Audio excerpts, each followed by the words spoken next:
And that's about it as of right now. Okay. And let me check some people off who are signing in to the training.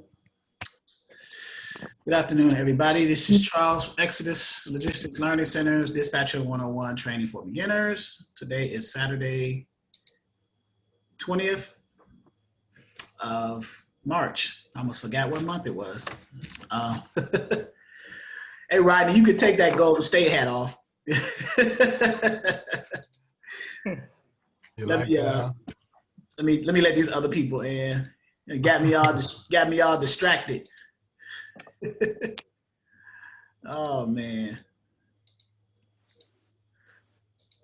All right, let's let some people in. So for the people who registered today for the seminar training, I need you to break out your starter kit with the first two pieces of documents will be the dispatcher agreement and the profile, the carrier profile, okay? So and for those who didn't get a starter kit, which I would find that hard to believe, I think I sent it to everybody, but if you did not get a starter kit and you registered for today's training, please type in the chat that you did not get it and I can send it to you like right now. So, all right, and let me mute everybody. Okay, so people are coming in still. We had like 80 people in the training the other day. That was crazy. And I'm still waiting for some video testimonials. I want to announce that people who are wanted to give video, you can just record yourself in MP4 format, email it to me, and I'll take it from there if you decide you want to do that. So, what's up, Kevin? How you doing, Mr. Wilson? All right. Okay, let's see. I'm checking people off as they come through for the training just to make sure that I got people that are attending.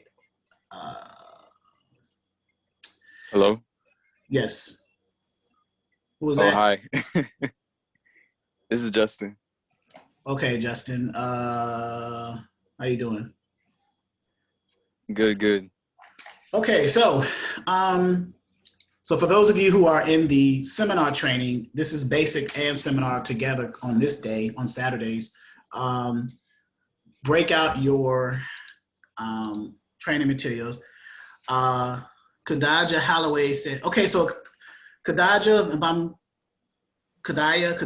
I'm saying that correctly, she said I did not receive the starter kit. I don't think you signed up for the seminar. I think you are an ongoing member. Let me check my spreadsheet. Yeah, you're an ongoing member. So you have access to that in the back office. And I think you got approved for back office access. I don't think you did actually. Let me see. Oh no, you didn't get approved yet. I thought I approved you. Kajaja Lattimore at AOL. Did I not approve you for back office access? Can you unmute yourself, please?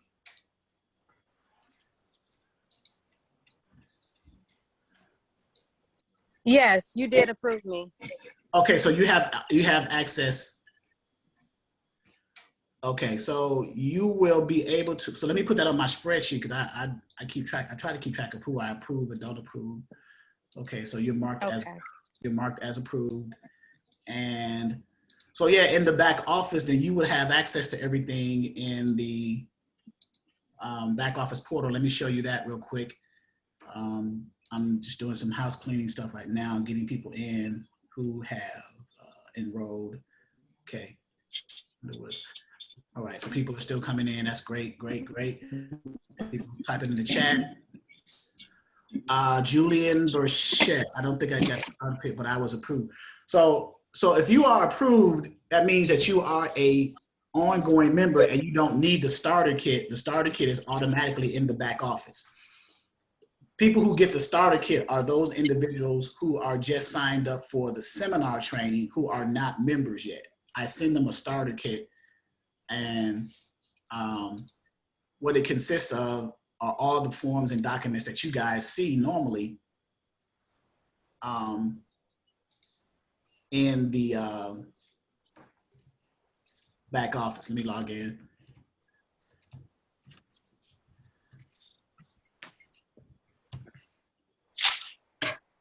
the back office.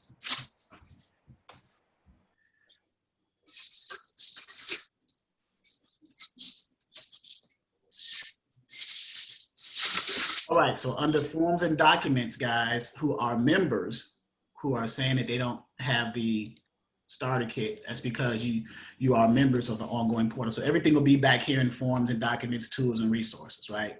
Dispatch agreement profile, the other documents, carrier packets, rate confirmations, things of that nature, okay?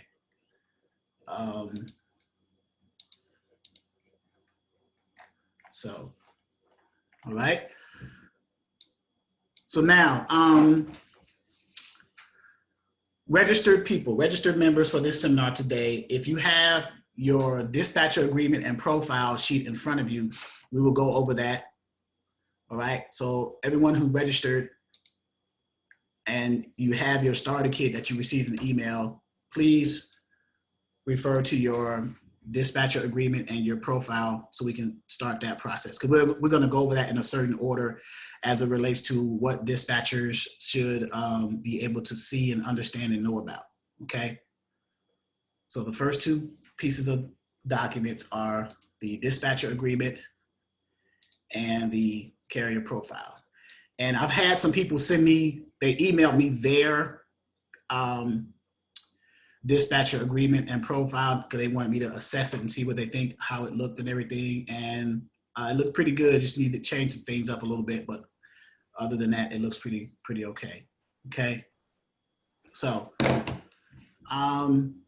dispatch agreement. This is the dispatcher agreement right here. This is a template for you guys to formulate your business model from, right? It's just an example.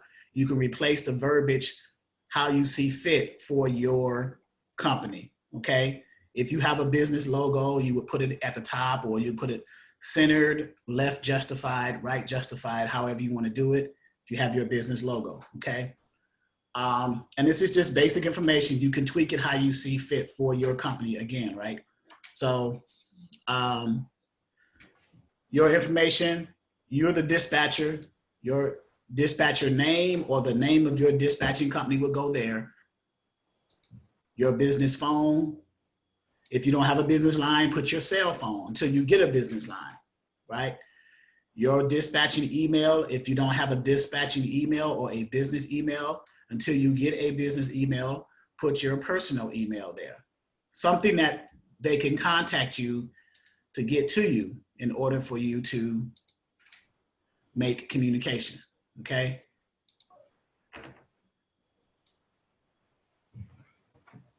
Your website, if you have a website, your website could go here. If you don't have a website, then you won't need to have this line there, okay? So the dispatcher agreement is the contract between you, the dispatcher, and the owner, operator, the truck driver, and the carrier. Those three terms are synonymous. They mean the same thing, essentially. So it's a contract between you and the carrier that you design your dispatch agreement for your company as you see fit, and then you send that or email that to the carrier for them to fill out and return that to you. Okay, does everybody follow that? Okay. And this is just the verbiage in the dispatch agreement. Again, you can get your attorney to look at it. You can put the wording as you see fit because you want to protect your company. You want to provide verbiage in there that protects your company. This is just a template to follow, okay? You don't have to do it verbatim, but it's just a template to follow, all right? And this is the PDF format of it. I got Word versions of it, so you can download if you are a member of this platform, you can download the Word versions and edit those as you see fit, okay? For example, let me do that right now. As a matter of fact, let me open up the Word version so you can see.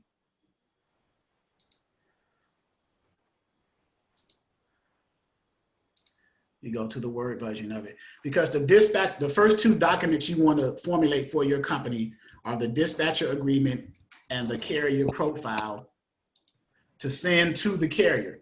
And when the carrier fills those out, they are going to return those back to you, right? Along with copies of other documents that you need as a dispatcher when you call brokers or shippers to book loads for that carrier, right?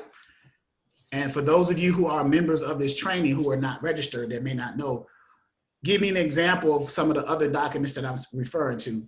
The people who registered today, they have those in their starter kit, but someone mention those other documents, please. W-9. Okay. What's the other one? Uh-oh, you're on the spot. Authority. A COI. What Yeah, does COI stand for? So you got to realize you got people who are new on here who are registered, people who've never been to the platform before. So when you say initials, can you break it down? What does it mean? What does COI mean? Certificate of Insurance. There you go.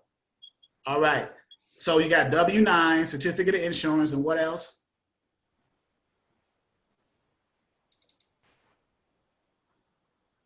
Oh yeah, MC authority. The MC authority letter. I agree. Say that's the main one because you need that in order to run. Your carrier needs it. You need a copy of that from your carrier. So we're covering 6 documents at one time right now.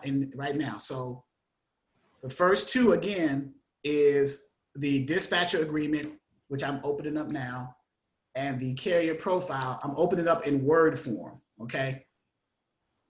So Now, what about the notice of assignment? there you go. And why would you need the notice of assignment? What's the special situation that you would need a notice of assignment?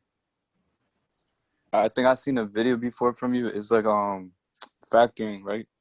About factoring companies or right. So if your carrier has a factoring company, and then what is a factoring company?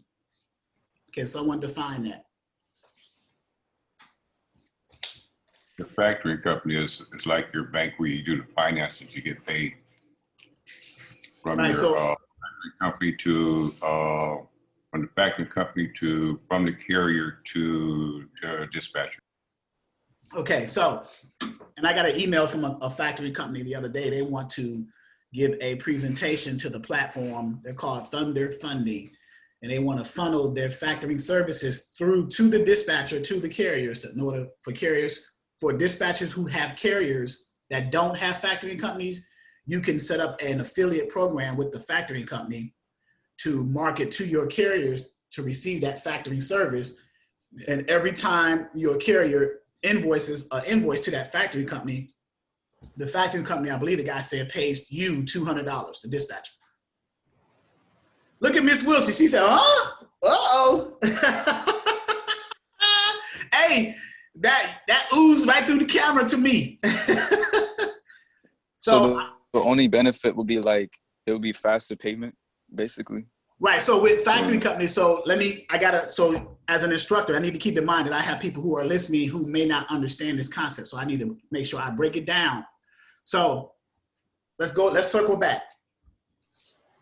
The starter kit that I sent the people who registered today, dispatcher agreement, I'm opening it up in Word format so I can show you that you can edit it and because I have it in my back office issue. If you decide to join, I have a Word version and a PDF version. The Word version, of course, you want to take and edit it and change it to your information and then resave it and then send it to your carrier in a PDF version. You never send a saved Word version of anything to a carrier because they can just change it up. Right? You always send a PDF and then let them edit it through their software. Okay, so the first 2 initial pieces of documents that you send as a dispatching company starting out is the dispatcher agreement, which is this, and the carrier profile, which is this, if I'm sharing my screen. Okay, so you see that too, right? Carrier profile. So those are the first 2. The main one is the dispatcher agreement, right? Because that's the initial contract. Let's go back to that. That is the initial contract that gets you, the dispatcher, and the carrier to agree to terms, right? Whether you're going to charge them a flat rate for your dispatching fee or a percentage of per load that you book for them. And the range of percentages per load is between 5 and 10% based off of your knowledge and experience as a dispatcher.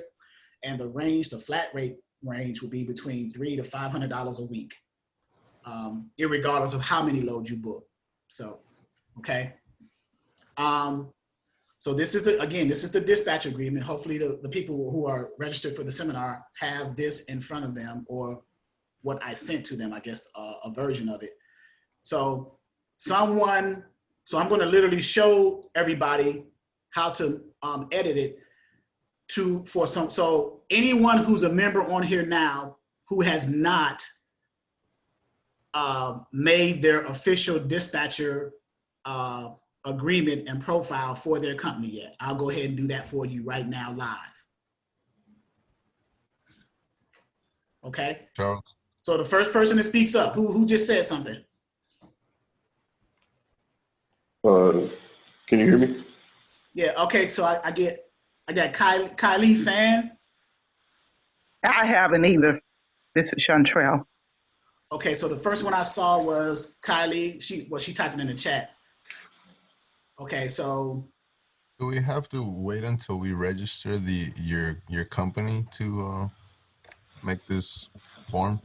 no, you can make it. You can make it whenever you're ready, and then even if your company's not registered, once it gets registered, then you can go ahead and use it. But you can still have it prepared ahead of time, right?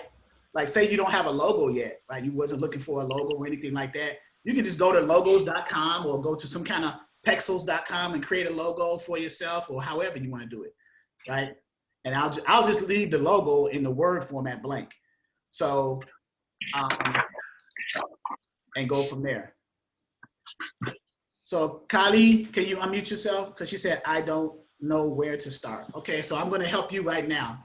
And then other people can watch this as an example and help themselves as well, okay?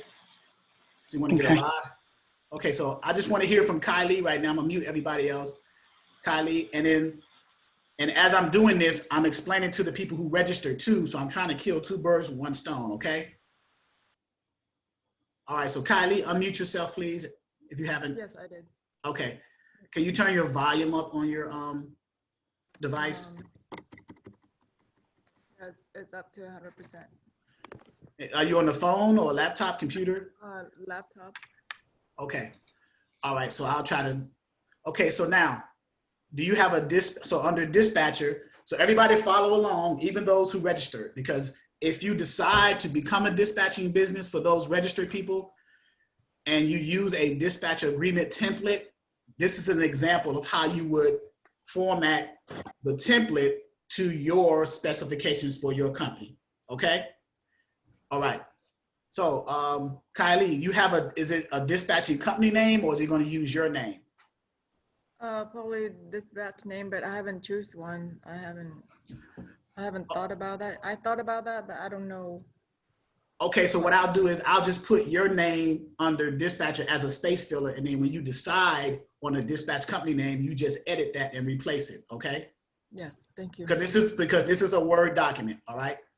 Yeah. So I'm gonna highlight this and just put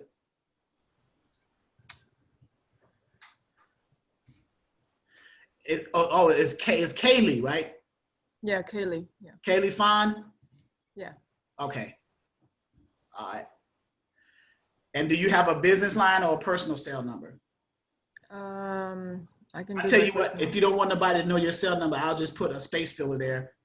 XXX-XXX-SXXX. And you'll just replace that with your number, okay? Okay. Because this is a recording and I'm sure you don't want everybody knowing your information, right? So yeah. You haven't gotten a business email yet, right? I can use my my other emails. Kaylee dot INS. Oh, no fan. So INS agent at yahoo.com. Oh, you're an insurance agent. Okay. Yeah.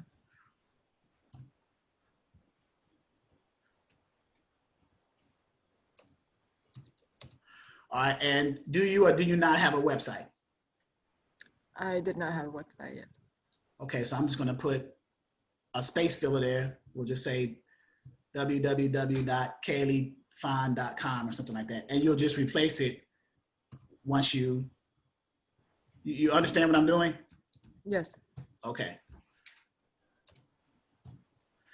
All right, so now the dispatcher agreement, let's go into detail about this and break it down so everybody can understand it, because this is what you, the dispatcher, is going to send to a carrier once you get a carrier to agree for you to send them, agree for you to be their dispatcher, for you to find loads for them, to book loads for them. Okay, you follow? Yes. Okay. So right here, so I'm the carrier, Kaylee, so I'm ABC Trucking, so I'm gonna fill it out. So I'm gonna leave this blank because the carrier is gonna fill this out. So they're gonna put I and then ABC Trucking right here in this blank space, the carrier, owner, operator of truck number 1, trailer number. I'm gonna leave it blank because they actually have to fill it out. Trailer number 2, MC number. The MC number is the motor carrier number. I even broke it down, motor carrier, okay? This motor carrier and DOT number, the Department of Transportation number, is what every carrier is required to have, right, in order to operate out here on the roads. So in the forms that you guys receive, those who registered for the seminar today, one of the forms and documents that you are requiring or asking the carrier to return back to you when you send them the dispatch agreement to get them initially set up with your dispatching company. Remember those 4 forms? One of them is the MC authority letter, right? And the MC authority letter it shows the DOT and the MC number on it, okay? There are numbers that are on the sides of the trucks, the doors, that are issued by 2 governing bodies, the Department of Transportation and the FMCSA. Someone tell me what the FMCSA stands for, who is a student. Federal Motor Carrier Safety Administration. Hey, Paul, I owe you some money too. You never sent me your Cash App. I don't have a Cash App. Okay. We'll figure out something. Okay, so what I'll do is I will waive your first month's subscription, okay? Yeah. Thank you. Okay. Just remind me in email because I got a lot going on. Okay. Right? So Federal Motor Carrier Safety Administration. So I'm gonna go back to the forms and documents and share the screen so you guys can see it. So the MC authority letter looks something like this, and I'm gonna get a clearer version for you because this looks a little blurry, but this is what it looks like. Every carrier who moves loads out here, who moves cargo, has to have one of these. They have to have what's called an active MC and DOT operating authority. If they do not, that truck does not move, okay? This is a requirement. FMCSA and DOT issues numbers. They issue an MC number and a DOT number to the carriers, authorizing them to move freight. That's how they make their money. They have to have an active authority. They apply for it on the fmcsa.dot.gov website. They apply to be either a motor carrier of a contracted carrier or a common carrier, okay?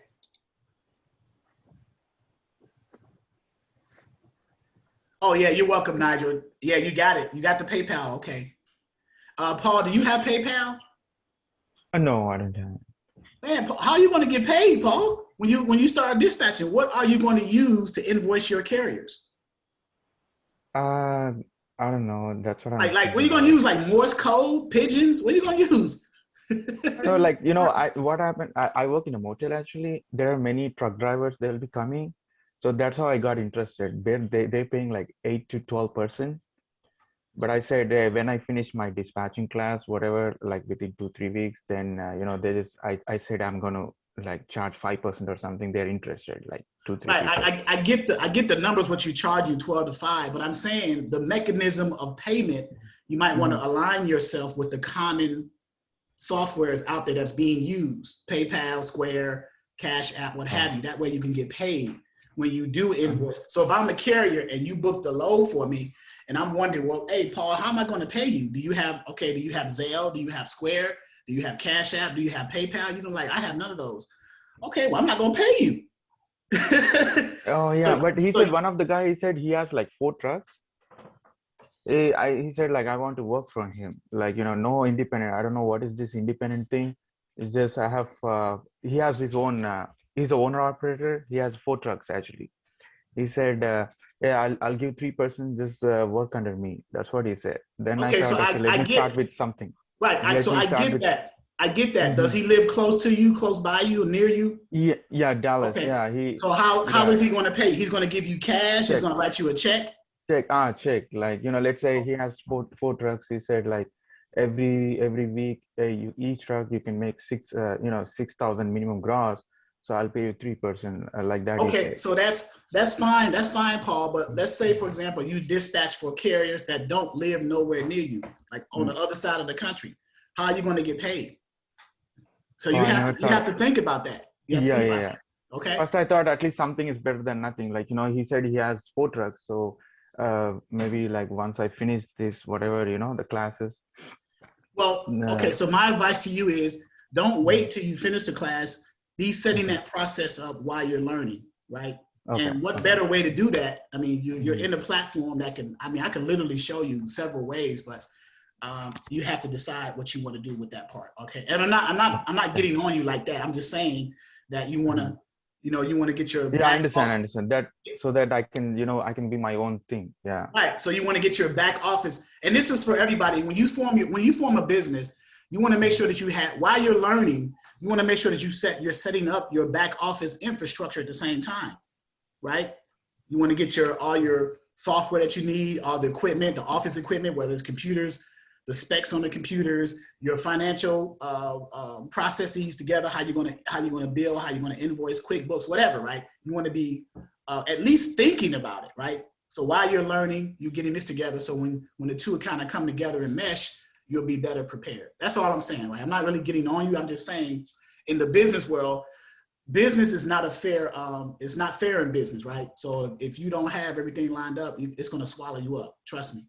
So hey Charles, they take advantage of it. Yeah, you're right. Yeah. Hey Julian, what's up? I heard him say that that the guy's gonna give him 3%. Is 3% a good percentage to start at? Even before the range for percentages that I usually recommend for the students is between 5 and 10. And the reason I say that is because 5, 6, and 7 is about for dispatchers who come in who know very little, if anything, about dispatching. So that'll be a fair number to charge to a carrier to dispatch for. It doesn't come to like 8, 9, and 10% until you, as a dispatcher, begin to gain experience and you start getting used to doing this. And now your skill set has caught up to your higher percentage that you can charge people, right? Because now you're better, you know what you're doing, and you're doing it consistently, and you're keeping carriers moving all the time. So that warrants a 10%. That's your worth now is 10% because your skill set is worth that. But starting out when you don't know anything and you're learning, then 5, 6, or 7% is a fair value. And then most people say, okay, well, let me meet them in the middle. 7% is kind of a middle number. It's either the beginner or it's kind of starting off at the expert. So 7% is a middle ground. So that's a fair number to start with, 7. Okay. Okay. All right. Charles, Venmo is also a good cash app also. Yeah, Venmo.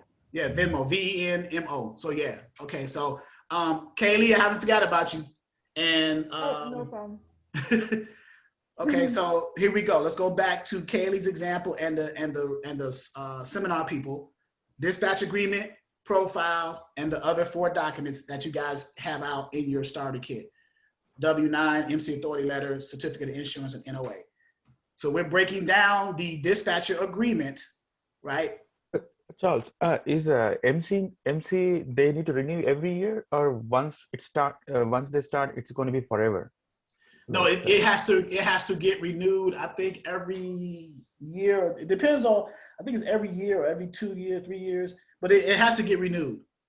It has to get updated. It has to be updated. Any changes you make, like say you change your address, say you move, you have to update it. You have to refile and everything like that because you have to keep the FMCSA updated with any changes, whether you got suspended, revoked, whether you change addresses, whether you change your company, things like that. The FMCSA is a database and it must stay updated. So, okay. So thanks. Kaylee, let's move on with yours, and so everyone can follow along here. So in here, MC number, DOT number. So I'm ABC Trucking. Kaylee's my dispatcher. She sent this to me. I'm filling it out, right? So I put in my MC number 12345, DOT number 6789. Hereby grants authorization or permission to.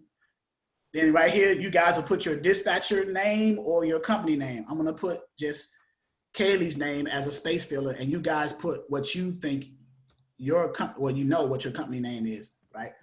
To act as my dispatcher or logistics manager for the sole purpose of searching for and booking loads. That's what we do. Processing all brokerage paperwork. So, and then I put in parentheses what brokerage paperwork is. Yes. Hey, Charles, you're still on the notice of assignment letter there. It's not. Oh, on I'm the, sorry. I'm sorry. There we go. Good? All right. All yes, right. sir. And then Michael had his hand up.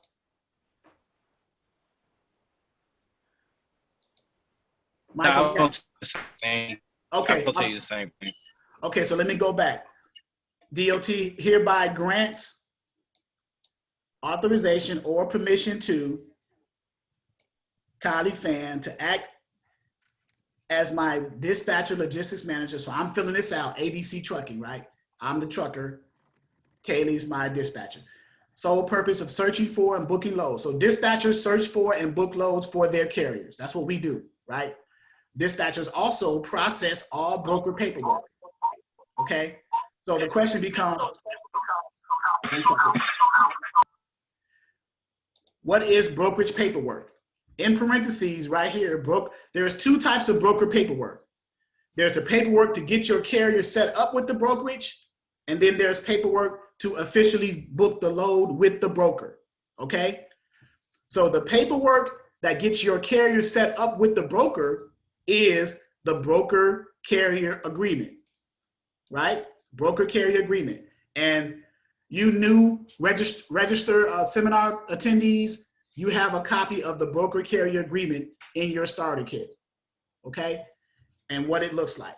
So the broker carrier agreement is what you fill out, dispatcher, for your carrier that was sent to you by the broker when you called that broker on a load from the load board, okay? And I'm gonna break that down. I'm gonna actually open up a load board and walk you through that whole process, okay? So don't feel like you're lost. I'm going to do that. I just want to cover this dispatcher agreement and profile, and then we'll get into that very, very soon, okay? So the first broker paperwork that we fill out as dispatchers is to get our carriers onboarded, set up with the brokers. That's the broker carrier agreement, okay? The second broker paperwork is the rate confirmation.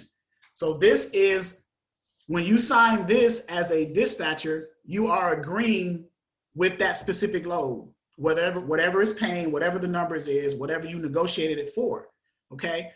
So you got the broker carrier agreement to get your carrier set up. You got the rate confirmation to officially book that specific load, okay? So with the broker carrier agreement, you only need to fill that out one time per every broker, right? Because I know that question is going to come up. Well, so if I book a load with the same broker, do I got to do a broker carrier agreement every time and a rate confirmation? No, you do not. You need to do the broker carrier agreement one time with a specific broker, but you need to do different rate confirmations per every load for that broker. If that broker has one load today and then another load next week, you got to sign two different rate confirmations for each of those loads because they're different loads. They're paying different amounts, right? But you're getting set up with that broker one time. So you only do the broker carrier agreement one time to get set up. You guys understand that? Any questions about that? Yeah, I have a question. All right, who asked the question? I can go. Yeah, I can go first. So with the rate confirmation, right? There's different ones for each load, right? Afterwards, does it matter at all? Can we just delete the rate confirmation after we confirmed it, or? So with the rate confirmation, when the broker sends you, so the broker gets your carrier set up with them by you returning that broker carrier agreement, and you sent also to that broker copies of your carrier's MC authority, W-9, certificate of insurance, and NOA. That's the reason when you first got set up with your carrier that you asked for copies of their documents, their credentials, because you're going to need that to send to brokers. Every broker you get your carrier set up with, they're going to ask for copies of that because they need to onboard your carrier. And part of the process for a broker to onboard or to get your carrier set up is to see what their credentials are, see that they have an MC authority, see that they have the proper insurance coverage, see that they have a W-9, that they're in business, and for their factoring company, their NOA form. So why not, as a dispatcher, get those copies of those other documents from your carrier when you first send that dispatcher agreement to them? Why not get that returned back to you ahead of time, so when you do go to different brokers, you already have that stuff ahead of time? That's just good business sense, right? You want to get all of that stuff ahead of time. That way you're not chasing the carrier down every time you try to book a load. Oh, by the way, can you send me your MC authority letter? Oh, by the way, can I get a copy of your COI? If you do it that way, you could potentially lose loads because who knows how long your carrier is going to take to get that stuff back to you. Why not get these documents in your possession or copies of them ahead of time into your internal dispatching business for your carrier? You can put them in like file folders or whatever, right? Electronically on your desktop and separate them per carrier.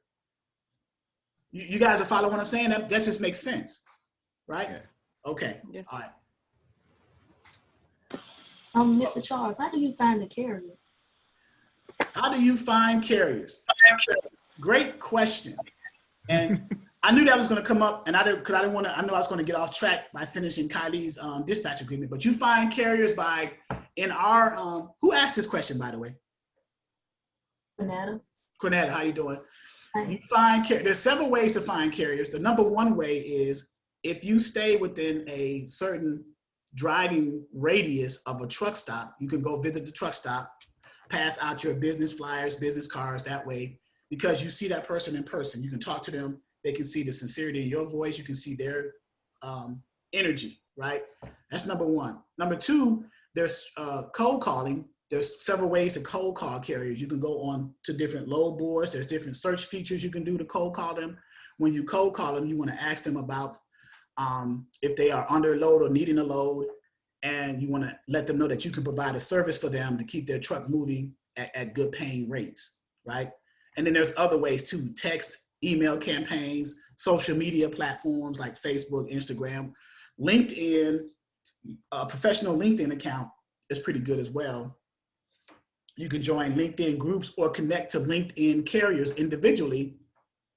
Once they make the connection, that means they initiated the connection to you, which opens the door for you to send them information about your services. So those are different ways to go after the carriers.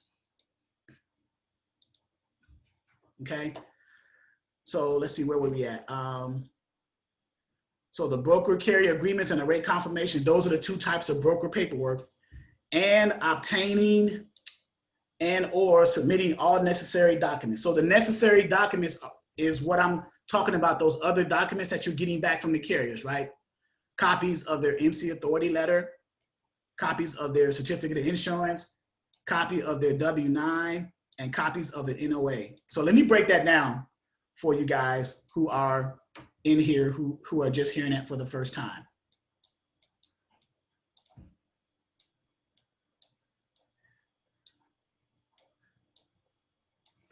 Open this up, share this.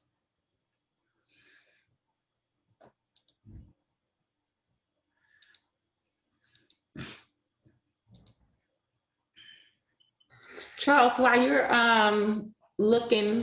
pulling that up, I wanted to ask a question.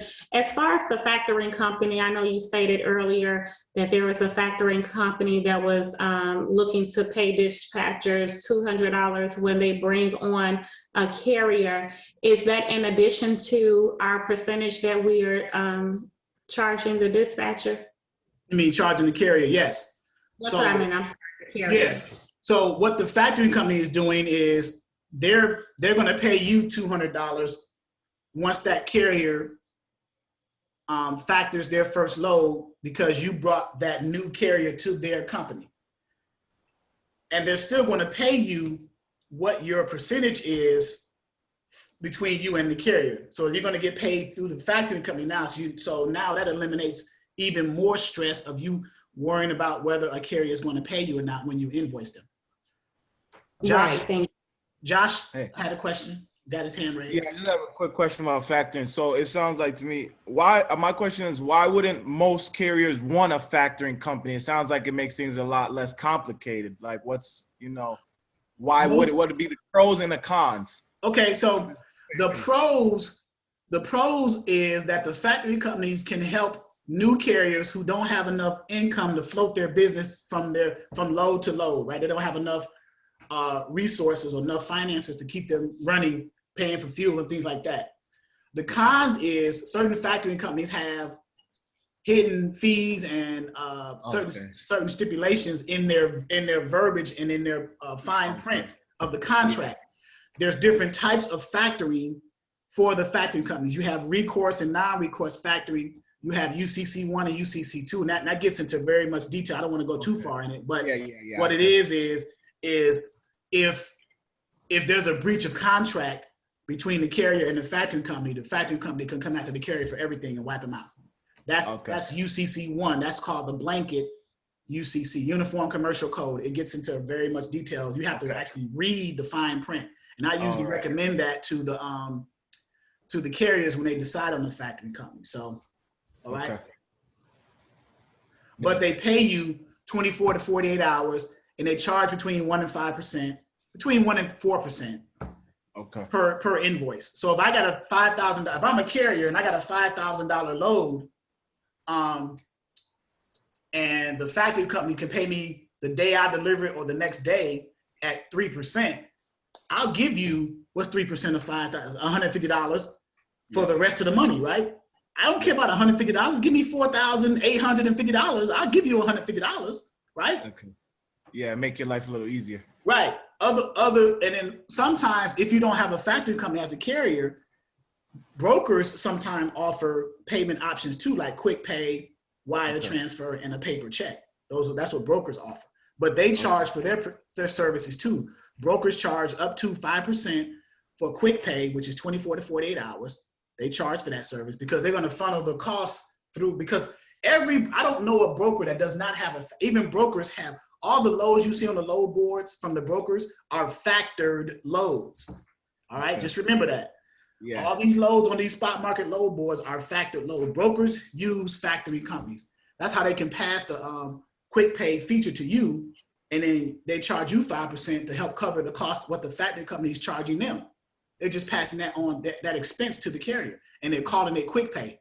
Carriers don't recognize that, but that's exactly what's happening. So. And if they don't have that, we're just responsible for invoicing and keeping track ourselves, right? So.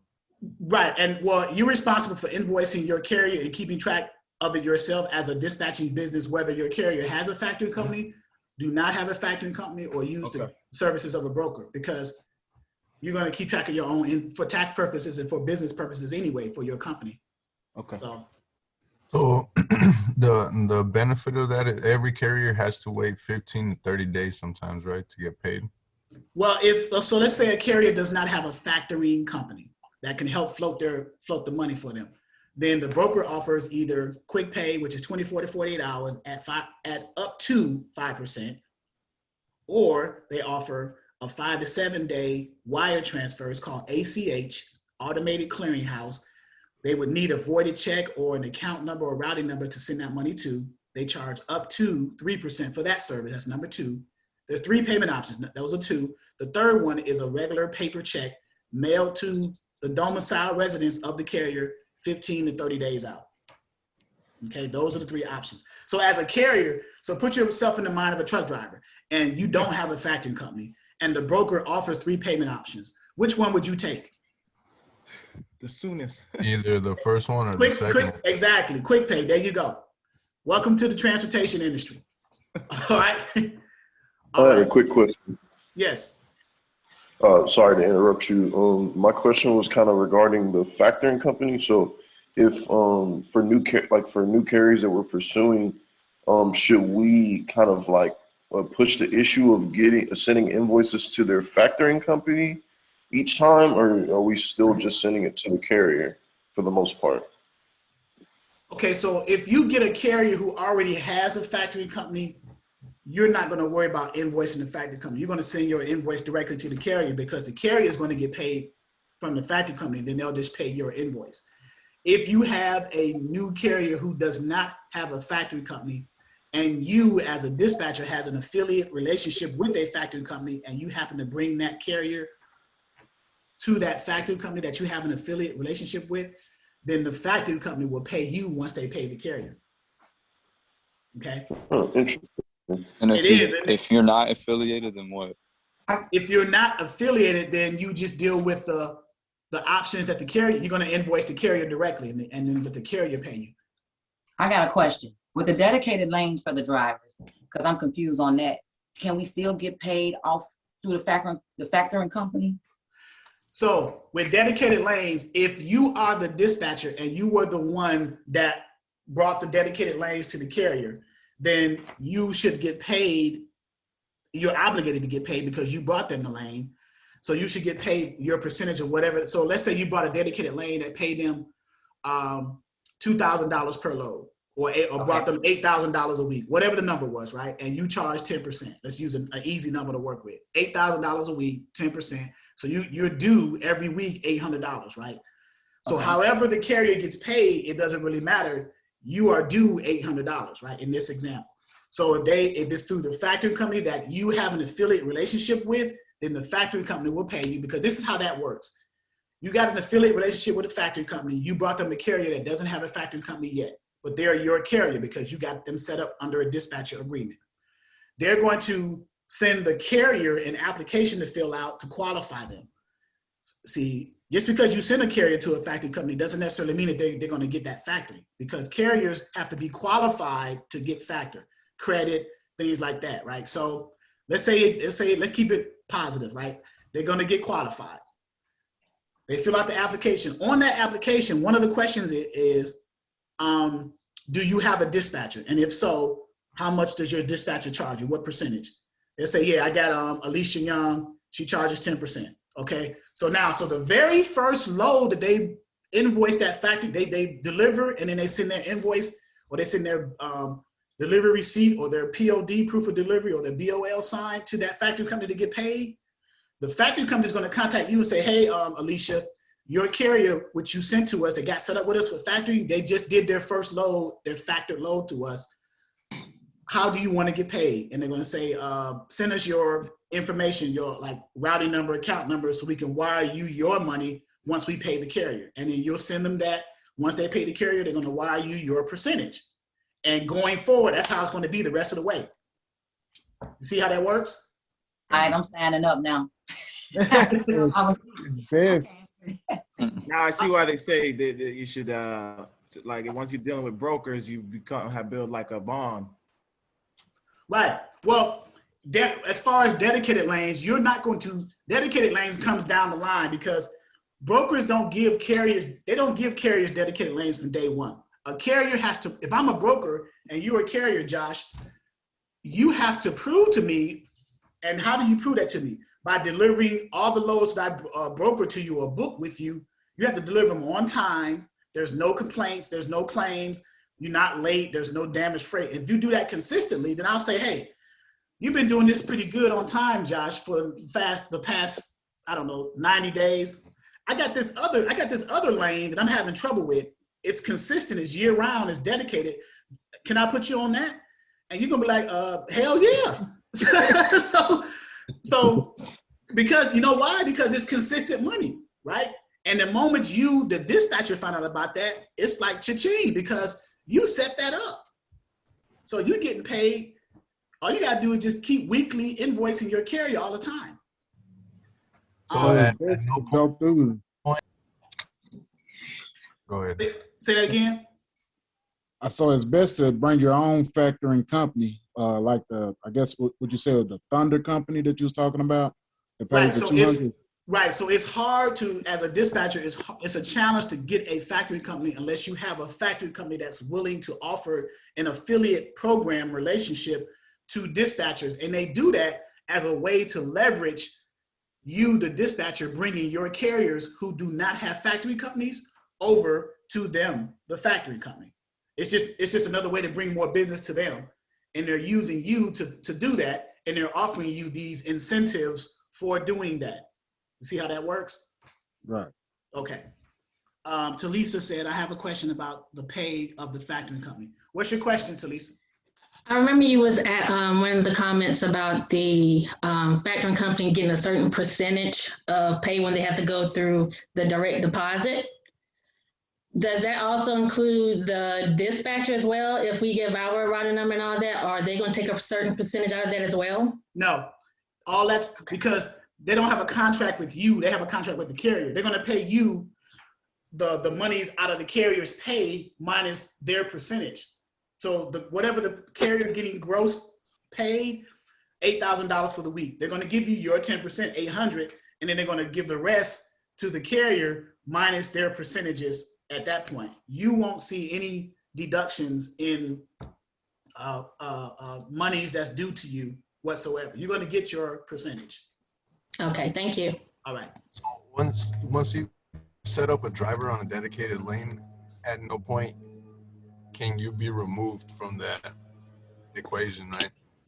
You can, but if you are smart, if I were you, and let's circle back to the dispatcher agreement, I would structure my dispatcher agreement to include a clause to prevent that from happening, right?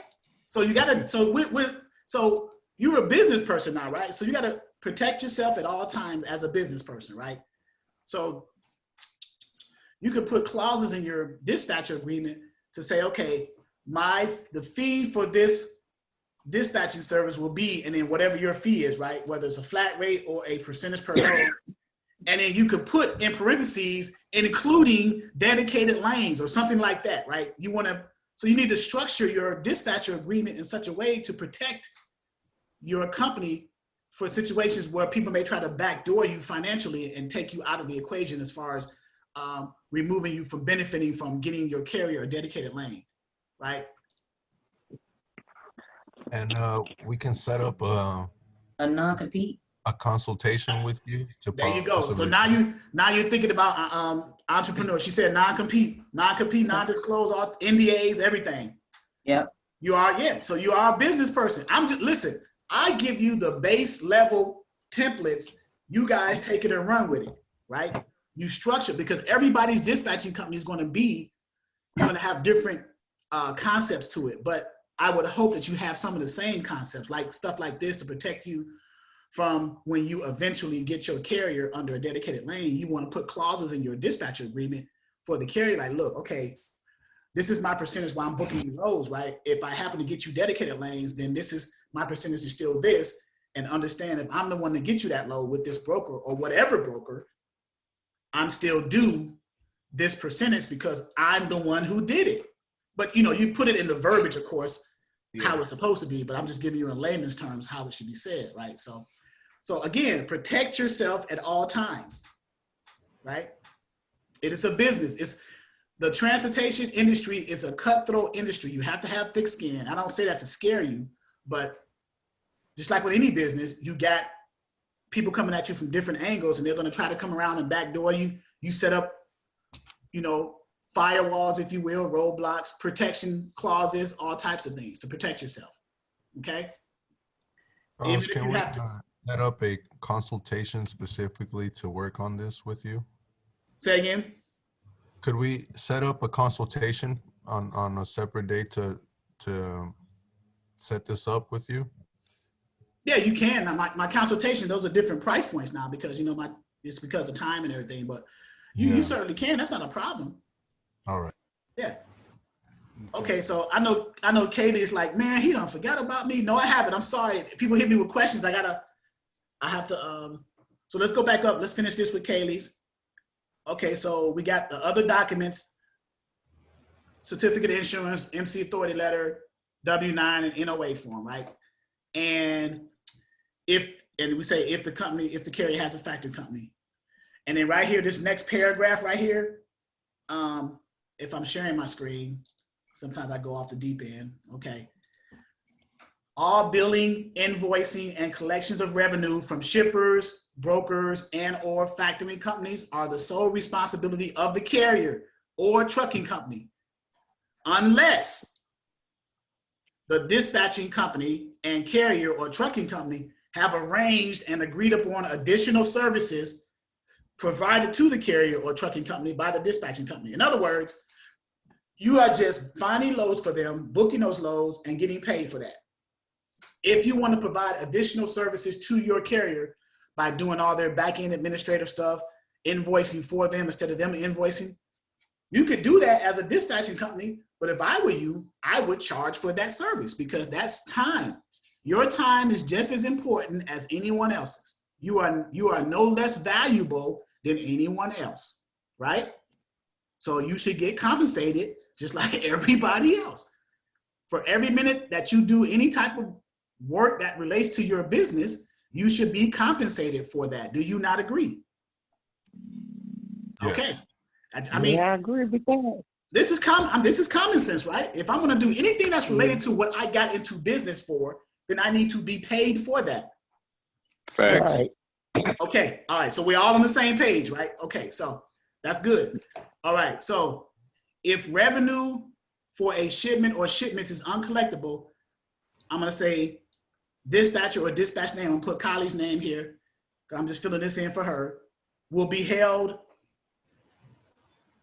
harmless and no penalty or fees will be deducted or be made or deducted. In other words, if the carrier does something that causes damages or he's not paid for something by the broker or shipper, the dispatcher has nothing to do with that. I was not involved in transporting that freight from the shipper to the receiver. I was not involved in anything like that. I just booked the load. So I should be held harmless in any claims or anything like that. That's what that means, okay? This paragraph right here is just saying the requirements for insurance and things like that. And then right here, dispatcher name will be held harmless in the event of any and all claims. So if a carrier delivers late, if the freight is damaged, the receiver may file a claim against the authority of the carrier, the MC authority. That has nothing to do with the dispatcher. So that's why this line is right there. Okay, so that's Kylie's line right there. And she'll just replace that with her name, her company name, right? Limited power of attorney. Let's touch on that a little bit. Somebody has something in the chat.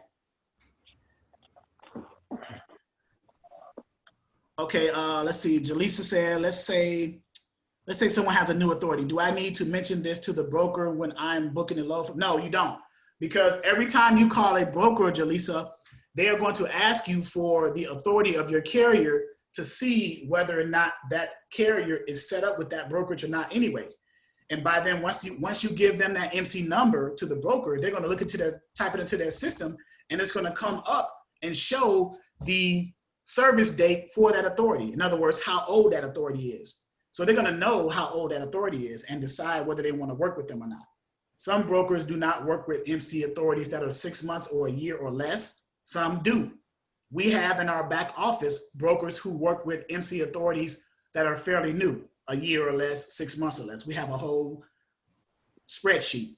So that's fine, okay? Can we as a dispatcher put a hit on their MC if they don't pay us too, or no?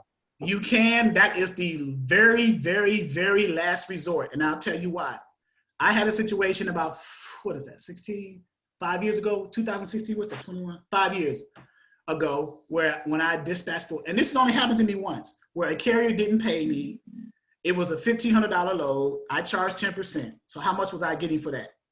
$150. 150, right? 150. So he didn't want to pay me. When I invoiced the carrier, I send copies of the BOL, the signed BOL that he sent me, and copies of the rate con with my name on the rate confirmation when I signed it for him to officially book the load to him along with my invoice. He didn't want to pay. He eventually paid, but I had threatened, and I shouldn't have done it, because when you do this, when you file a claim or some kind of complaint against the MC authority letter of a carrier, the FMCSA DOT gets involved.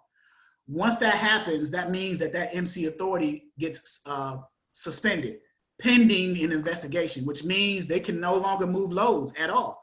So you're cutting their finances off. I don't know if this person got a family, children, miles to feed, stuff like that. So that was kind of a last minute resort, but it was a heavy duty one because I didn't want to hurt anyone else in that process. And it was only $150. I wasn't going to miss $150.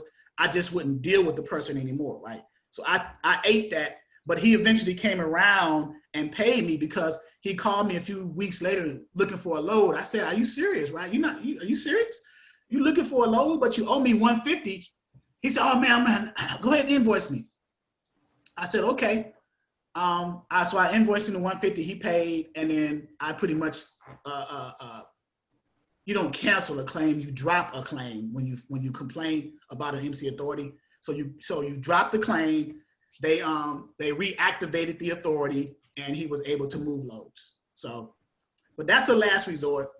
I don't even mention it to it. If it's like 500 or less, I'll say 300 or less, because 500 is a lot of money, right?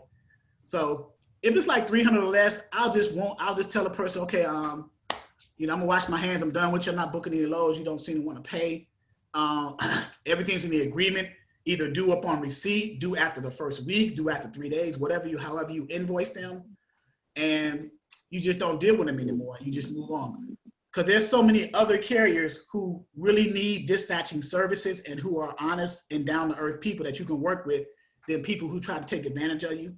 I don't like that energy, so I try to stay away from it, right? So, but yeah, it happens. It happens every so often, but you have things in place to protect you, and you want to structure it in your contract, in your dispatcher agreement. I got a question. Yes. Now, is it a website that you can go to make the claim, or?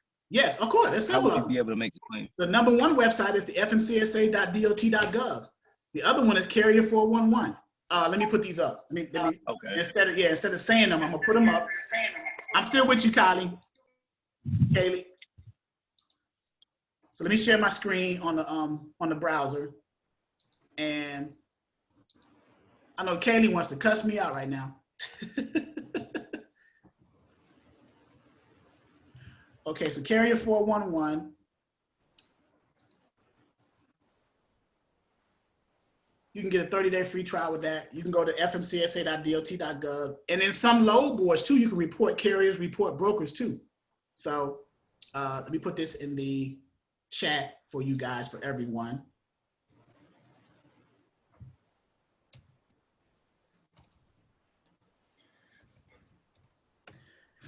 Okay, that's that. And then the other one is the FMCSA. I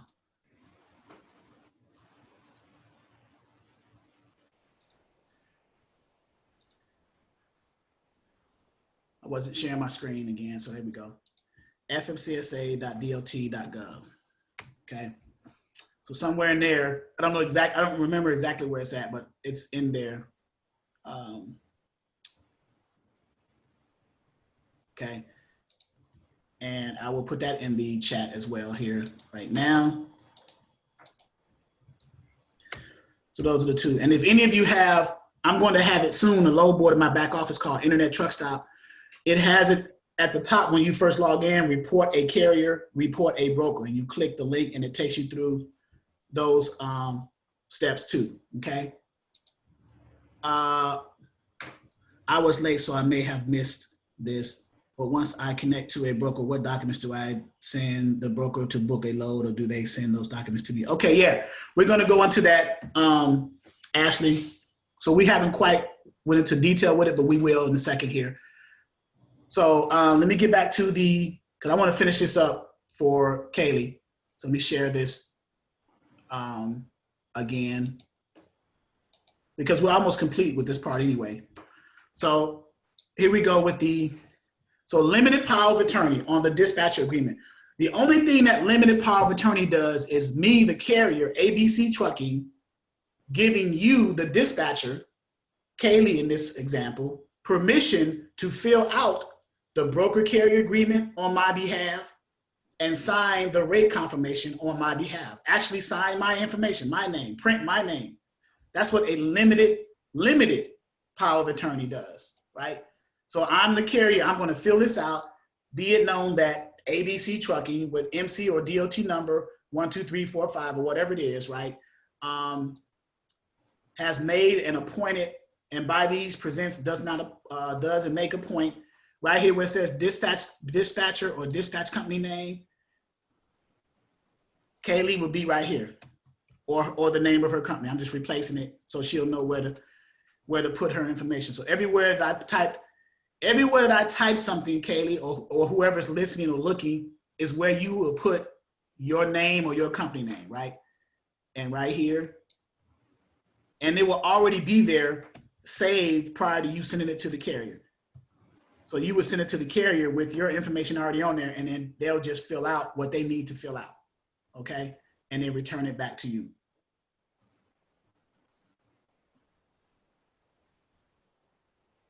Gino, what is Slang's PDF? I don't get that.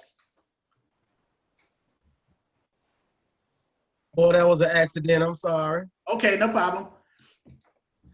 All right, so on here as well, power of attorney remain in force until revoked in writing. And then dispatch email here, we'll just say dispatch name, we'll put Kaylee's name, so you'll put the name there.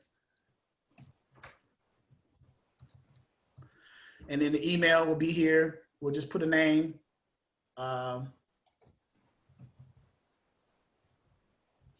Kaylee@fan.com or whatever, right? So just to have it.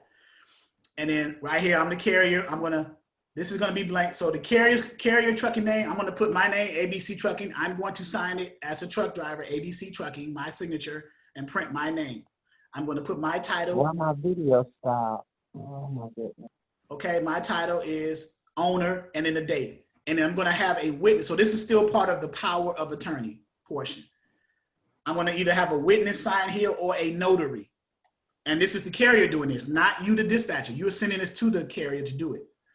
So they may have a friend that they know and trust, they can sign it as a witness, or they can get a notary to do that. The notary will put their signature, print their name and their title and date. And that's it for the power of attorney.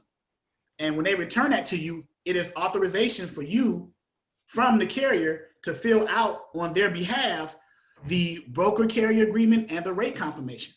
And the reason that is because as a dispatcher, you can do that quicker for them. While they're driving, you're filling out the paperwork, so everything is done kind of seamlessly, as opposed to the carrier doing it.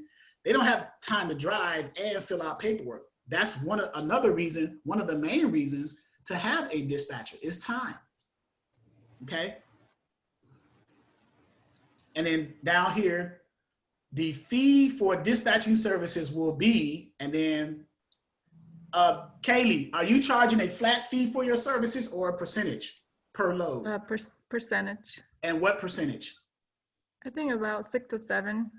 Okay, so will be probably 7. 7% per load. Okay.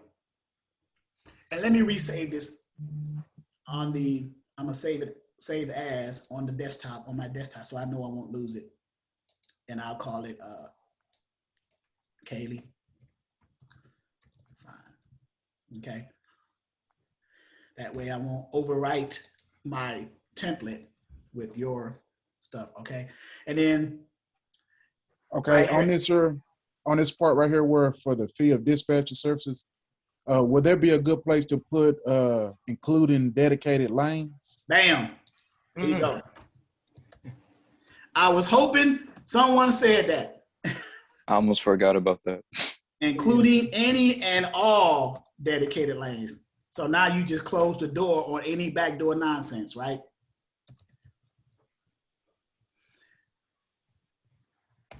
And what is dedicated lanes? Dedicated lanes is when brokers provide carriers with consistent freight that always pick up in the same place and always deliver in the same place all the time on the same dates. So if I'm a broker, and who asked that question? Quinetta, and you are a carrier or a dispatcher with a carrier that I eventually assign a dedicated lane to, then I will say, hey, I got these lanes, they're year round, they pick up every Monday, Wednesday, and Friday from this location, the shipper, and they deliver every Monday and Friday at this location at the receiver. And they're like 600 miles apart or whatever. And it's paying this consistent rate, and it's all the time, and it's year round. That's an example of a dedicated lane. That's guaranteed. Is it like a contract? It's almost like a contract that you will sign something when you get on that dedicated lane, yes. Because it's consistently, you know what, your carrier always know what they're picking up. They always know what they're delivering. They always know what they're getting paid. If they agree to that contract and they sign it, that's consistent money. They always know what they're getting paid. And they always know where they're going. They know the route all the time. There's no discrepancies. There's no wonder about their next load. With spot market loads being dispatched, you know, I deliver this load, pick up here, deliver here, and I got to get my next load here. So many deadhead miles, blah, blah, blah.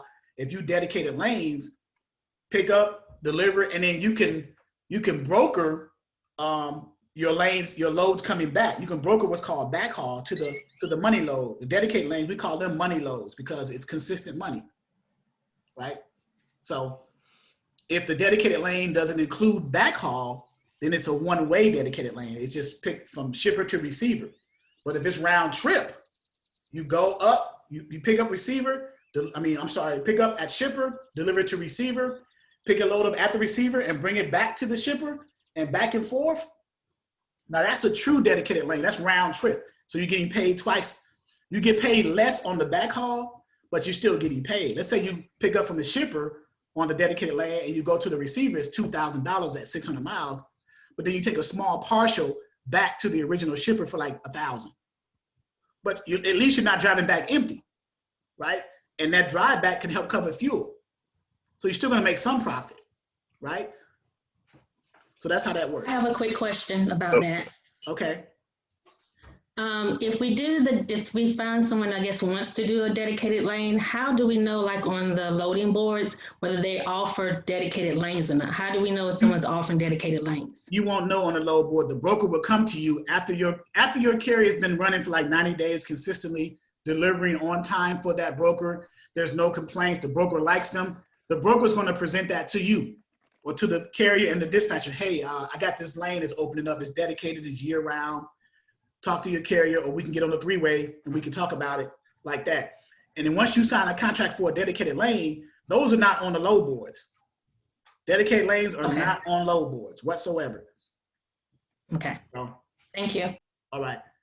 I got a question. Yes. All right, so with the dedicated lane. Kaylee, it's not me, Kaylee, it's them. Sorry, Kaylee. With the dedicated lane, right?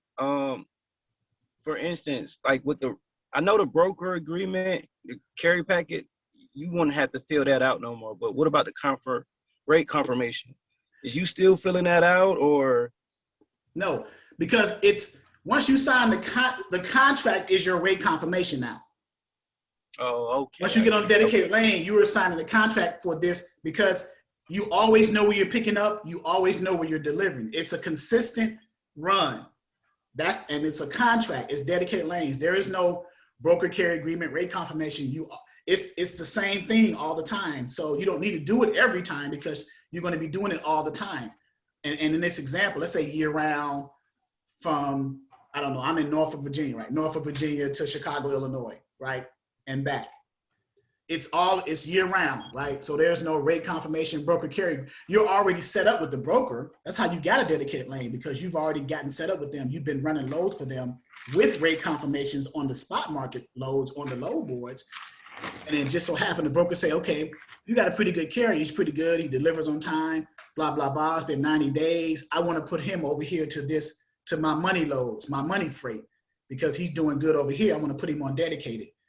So we just got to meet up. You guys got to sign this contract, and you're going to have a copy of the contract, because in the contract, it's going to show the commodity, the weight, where's it picking up, the shipper, where's it delivering, the receiver, all the numbers and everything. So, okay. All right. Okay, so as loads, freight, cargo are picked up, delivered, and carrier or trucking companies paid first, an amount equal to the above stated percentage or pricing scheme, if it was a flat rate, will be payable to, and then you would put your dispatching name here or company name, and I'm going to put Kaylee, I'm trying my best to finish up, Kaylee, for you. Thank you. And then I put a note here. This is just a note for you guys. Note, dispatcher needs to provide their method of how they intend to invoice the carrier or trucking company. Like example, Square, PayPal, whatever invoicing system you use, QuickBooks, whatever you use, right? And you just put that there. And then me, the carrier, ABC Trucking, I'm gonna put my phone number and my email here. So leave that blank, that's for the carrier. Either party has the right to end this agreement without cause at any time with 7 days notice by written request. Now you can put anything in there. I just put this in as a space filler. You can do 2 weeks notice, whatever you guys decide for your company. It doesn't have to be 7. That may be too far out for you, whatever, right? So, and then here, the trucking company puts their name, trucking signature, date, print name, and then right here, dispatch company or the name you put. So everywhere I'm putting Kaylee, that's where you fill in Kaylee, okay? And if you have a signature, you put it there. So that's the dispatch agreement, right? You can change the verbiage up and everything, okay?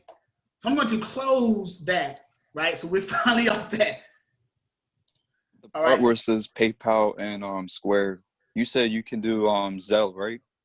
Yes, you can do any. Let me open up my share for the profile real quick. Yeah, you can do PayPal, Square, Zelle, QuickBooks, Invoice Home, anything that produces. So like the whole trucking industry uses Zelle, like for sure, or? I mean, no, I have no idea, honestly. Okay. Any invoice system you use, I would link it to your business account so you can keep track of the monies for tax purposes. The one thing you do not want to do is get on the bad side of the IRS. Let me repeat that. The one thing you do not want to do is get on the bad side of the IRS, because once they audit you, it's over. So please do everything in alignment of the tax codes or IRS, or just do the business the right way, right? That's all. Just follow the correct steps of running a business, right? Keep your receipts. If you got a business debit card and a business credit card, you're spending all your expenses through that, you can better keep track of your bookkeeping, like through QuickBooks, and sync your business accounts to your QuickBooks. Keep track of that. Get a CPA, however you want to do that. That's fine. That way it makes it easier to deduct all your expenses, lower your taxable income, write off things, and even lower your taxable income further and pay less tax. Put yourself in a different tax bracket, pay less tax. Keep your company as an LLC, like what I did with my accountant. I filed my taxes as an S Corp, because what that did is it took away 15.3% of what's called SE tax, self-employment tax.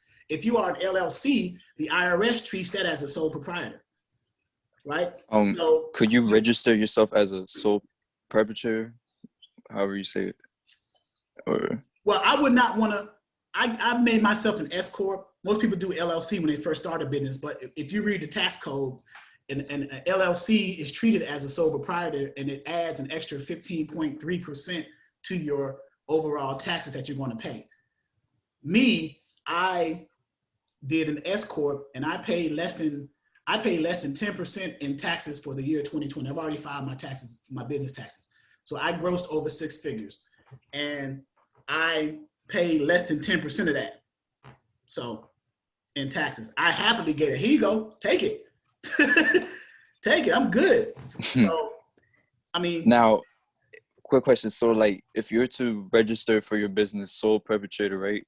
Could you later on go and transfer that to a LLC, or? You can amend that and change it. I think the form is 8853 or something like that. You can make changes to change the structure of your business from one to another, sole proprietor to an S Corp or to an LLC or whatever. But if I were you, I would let the professionals do that for you. Like I got a CPA, and I actually have his information on my website where you can actually call him or email him and ask him questions about that.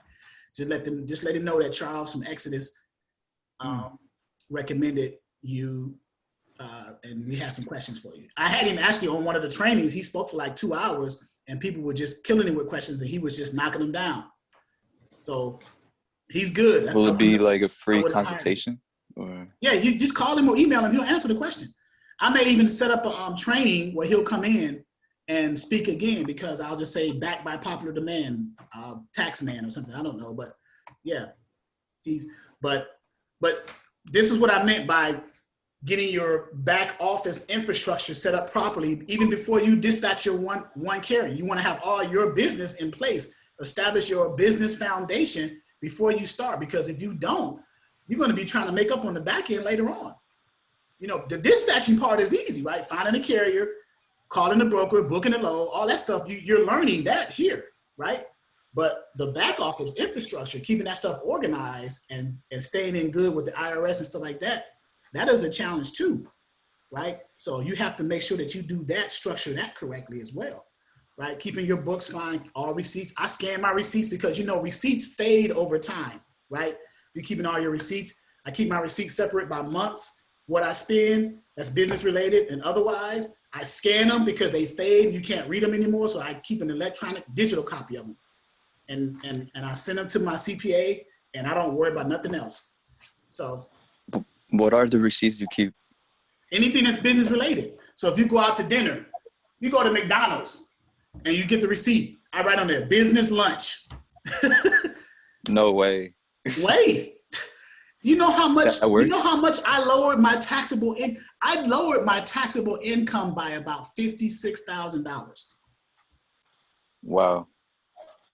Which puts me in a different tax bracket. So if you know, listen, I'm gonna tell you something right now on this recording. And again, Kaylee, I'm sorry, but I gotta say this for you guys. If the way to beat the system is to work within the system. I'm gonna repeat that. The way to beat the system is to work within the system. If you understand how the system works, then you'll know how to work within it. But if you send the IRS any type of signals or negative signals or red flags, they are coming after you. Trust me on that. So don't do it. Please don't do it. But get a CPA, somebody that you trust. Say, will a CPA work with a dispatcher in another state? Yeah, my CPA has clients all over the country. So yeah, because you can build, I got people who are international that I deal with. So I mean, yeah, that's not a problem because we have the internet, right? The internet is everywhere, right? Unless DARPA shuts down the internet, the government, then I don't know where else. So, yeah. But yeah, do it the right way. Get your infrastructure set up in your back office for your company. Get your business name set up, get it registered with your state, get your EIN number, go to the irs.gov, apply for an EIN number. You have to have a business set up first before you apply for an EIN number because the EIN number is the social for your business, right? It's like a 9-digit number for your business. It's similar to a social security number for your person, the human being, but it is a social for your business. So you have to, so here's the order. Establish your business, get an EIN number, get your back office structure set up with computers, internet, software, things like that, CPAs, stuff like that. And then learn the business that you set up. Learn how to dispatch either through here or whoever's training you. I try to train very basic and I go into a lot of detail and I break it down as farthest as I can to the very common, the ground. So, okay. LaDonna had a hand up. Yes. Hey, Charles. Hey. I was asking about the question about the IRS. So you said if you get messed up with it at all, it's over. Meaning, does that mean they're going to audit you every year, or they're just going to give you your butt? They're gonna audit you. Once the IRS audits you, it is very hard to resolve that because when they come to you through, when they come audit you, they're gonna come to you. They're gonna go through everything with a fine-tooth comb, and they're gonna ask questions about everything. Right. Yeah. So you don't want to send out signals to the IRS. That's why a CPA is pretty good to have because they can tell you what you can and cannot write off, what you can and can't use as a business expense and things like that. They are the professionals. That's what they're paid to do. That's what they have the degrees in. So even hiring a CPA I write his expense off as a business expense because it is a business expense. He's doing something that relates to my business, so it's a business expense. He wrote I got a SUV, a Cadillac SRX SUV. He wrote that off. He wrote the cost of my SUV off as a bit because it's business related. I drive and do business stuff with it, so he wrote it off. Yeah. Even if it's not related to dispatching though, or Well, see, my business is the Exodus Logistics Learning Center. So I'm a training platform. I teach dispatching and freight brokering. So I'm going to hotel conference rooms and having meetings. So I'm driving there. The fuel that I put in my car, I keep receipts. I write that off. I bought new tires. I write that off. I go to dinners. I write that off. I just bought a new, what I'm gonna do. I just bought a new laptop. Hell yeah. I just bought a new laptop. I paid $1,300 for it. I wrote that off. I just bought a new desktop and a printer. I paid $2,000 for that. I wrote that off. So what happens is all these write-offs, it gets added up. It lowers your taxable income and it puts you in a better tax bracket to pay less taxes. And you can. You know how much? You know how much? Dry cleaning, right? Say again. I think you can even write off dry cleaning or something like that. Yeah, so I got merchandise on my website. I'm gonna start wearing and putting out and selling, right? And wearing that and taking that and wash. Even the square footage in the room in my house that I use to run the business, I write that off. I write off parts of the light bill. So anything that's business related, right? I write off the internet service. I write off my phone service. You see what I'm saying? There's so much. Once you start learning business and understand how it works, you'll be like, man, I didn't realize I can do that. I can write off a Big Mac sandwich from McDonald's as business lunch. So for me to be able to write off something, I need to have an LLC first, or not necessarily LLC, but a business. It doesn't have to be an LLC. It could be a sole proprietor. It could be an S corp. Oh wow, okay. A business in place, right? Because anything that's business related, if it's an expense that's business related, you can write off. I'm going to start giving. You can write off like giving gifts and charity. Like I might give a $5,000 endowment scholarship to a local college, right? I can write that off, $5,000. So you know why I'm doing that? Because it's going to lower my taxable income and I pay less tax. So Charles, it's LaDonna. So back to the IRS thing, and then they audit you and they're going to like nick and pick at you. Can they potentially shut your business down? Of course. They can potentially shut your business down and send you to prison. Yes.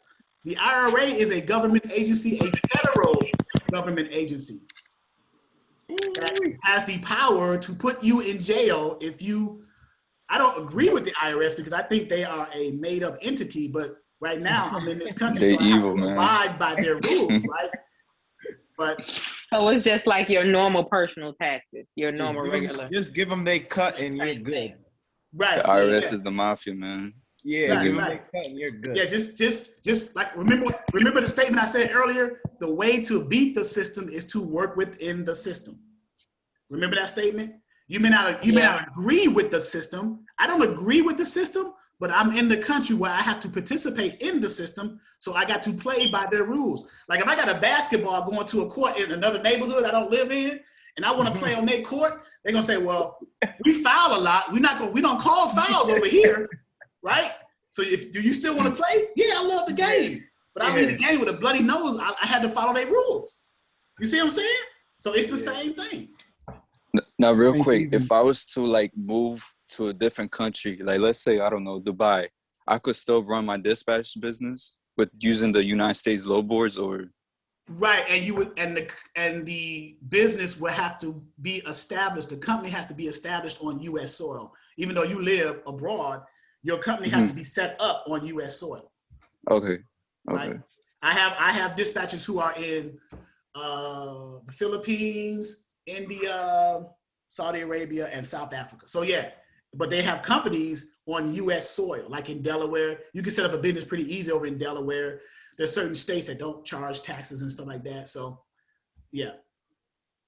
Okay. I think also with the IRS, if you have a kid, that you can treat them as a I guess as a helper, yeah, as an employee, and I think it's a write off up to $10,000 to $15,000. 10.5. I think it's 10.5. Yes. So my my CPA was like, look, if you want to read the whole tax code, that's so many thousands of pages, but why don't it just give me certain highlights of it? You can just go over it that relates to your business. I said, that's fine. So by forming an S Corp, you can have your spouse as an employee, kids, if they're, depending on the state that they live in, 16 or 17 or older, they can work as employees, and you can set them up with like HSA insurance, flex spending, 401k, IRA, stuff like that. And those tax shelters, those are called tax shelters, and you can write them off. This is getting crazy, right? You can write off. That's what I said. So once you learn the system, it becomes so much. You know, Jeff Bezos paid 0 taxes, and this is a billionaire, right? Donald Trump paid 0 taxes because he knows the tax code and he structures his business in a way. If you take a loss, you're not paying taxes. You'll never pay taxes on a loss. So if you got a business and you had a loss in the first 2 to 3 years, you don't pay taxes on losses. You can't pay something that you don't have. You can't pay taxes on something that you don't have, right? And that's the logic with the IRS. So yeah. But the IRS says that you can only take losses for the first 3 years. After that, they think, okay, you're trying to be slick now. We give you 3 years. After 3 years, it's like, okay, what's going on, right? You ain't figured it out in 3 years. You shouldn't be in business. That's basically what they're saying.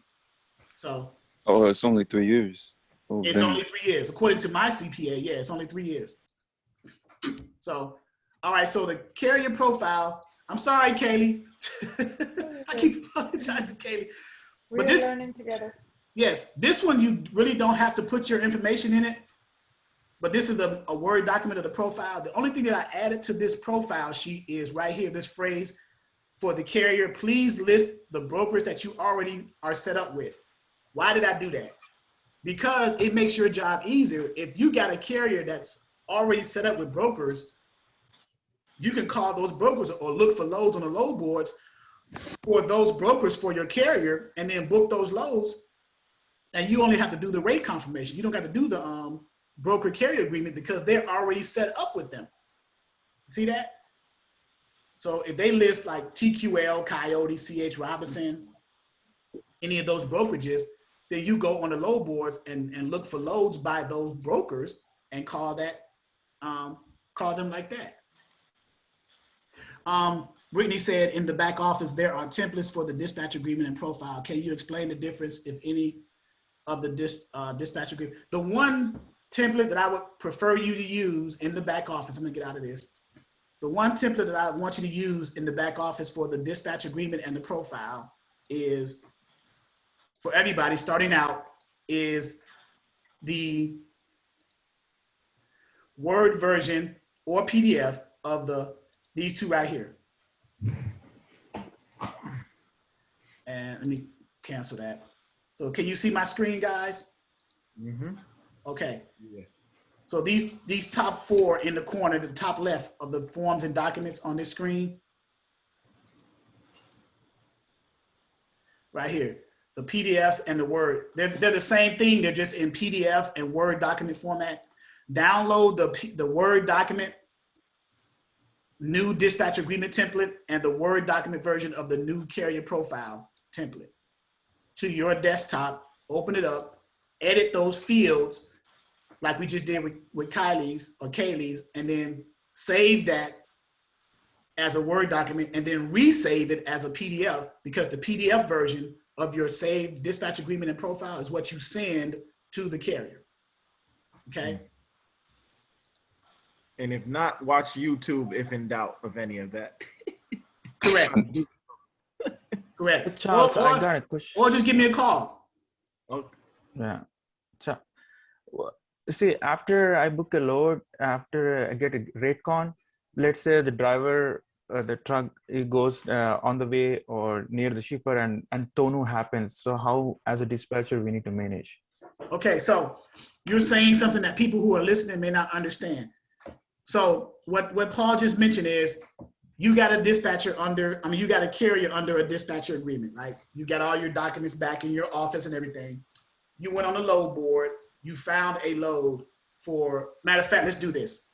I'm gonna answer your question at the same time, showing the load board and everything for everybody to kind of finish this out, right? So module 2, and this is for the new people who are registered, not just beginner members, okay? So module 2 is load boards, right? I'm going to go to. Good evening, everyone. This is Charles Mundy with Exodus Logistics, dispatching, training, and consulting. I hit the wrong one, apparently.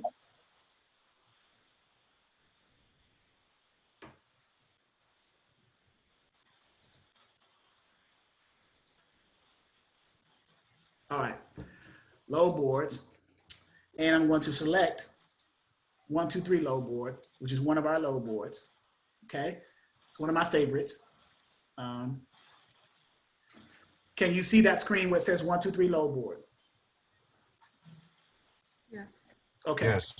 All right, just want to make sure. And I'm going to sign in. So those people who are members, you have logins.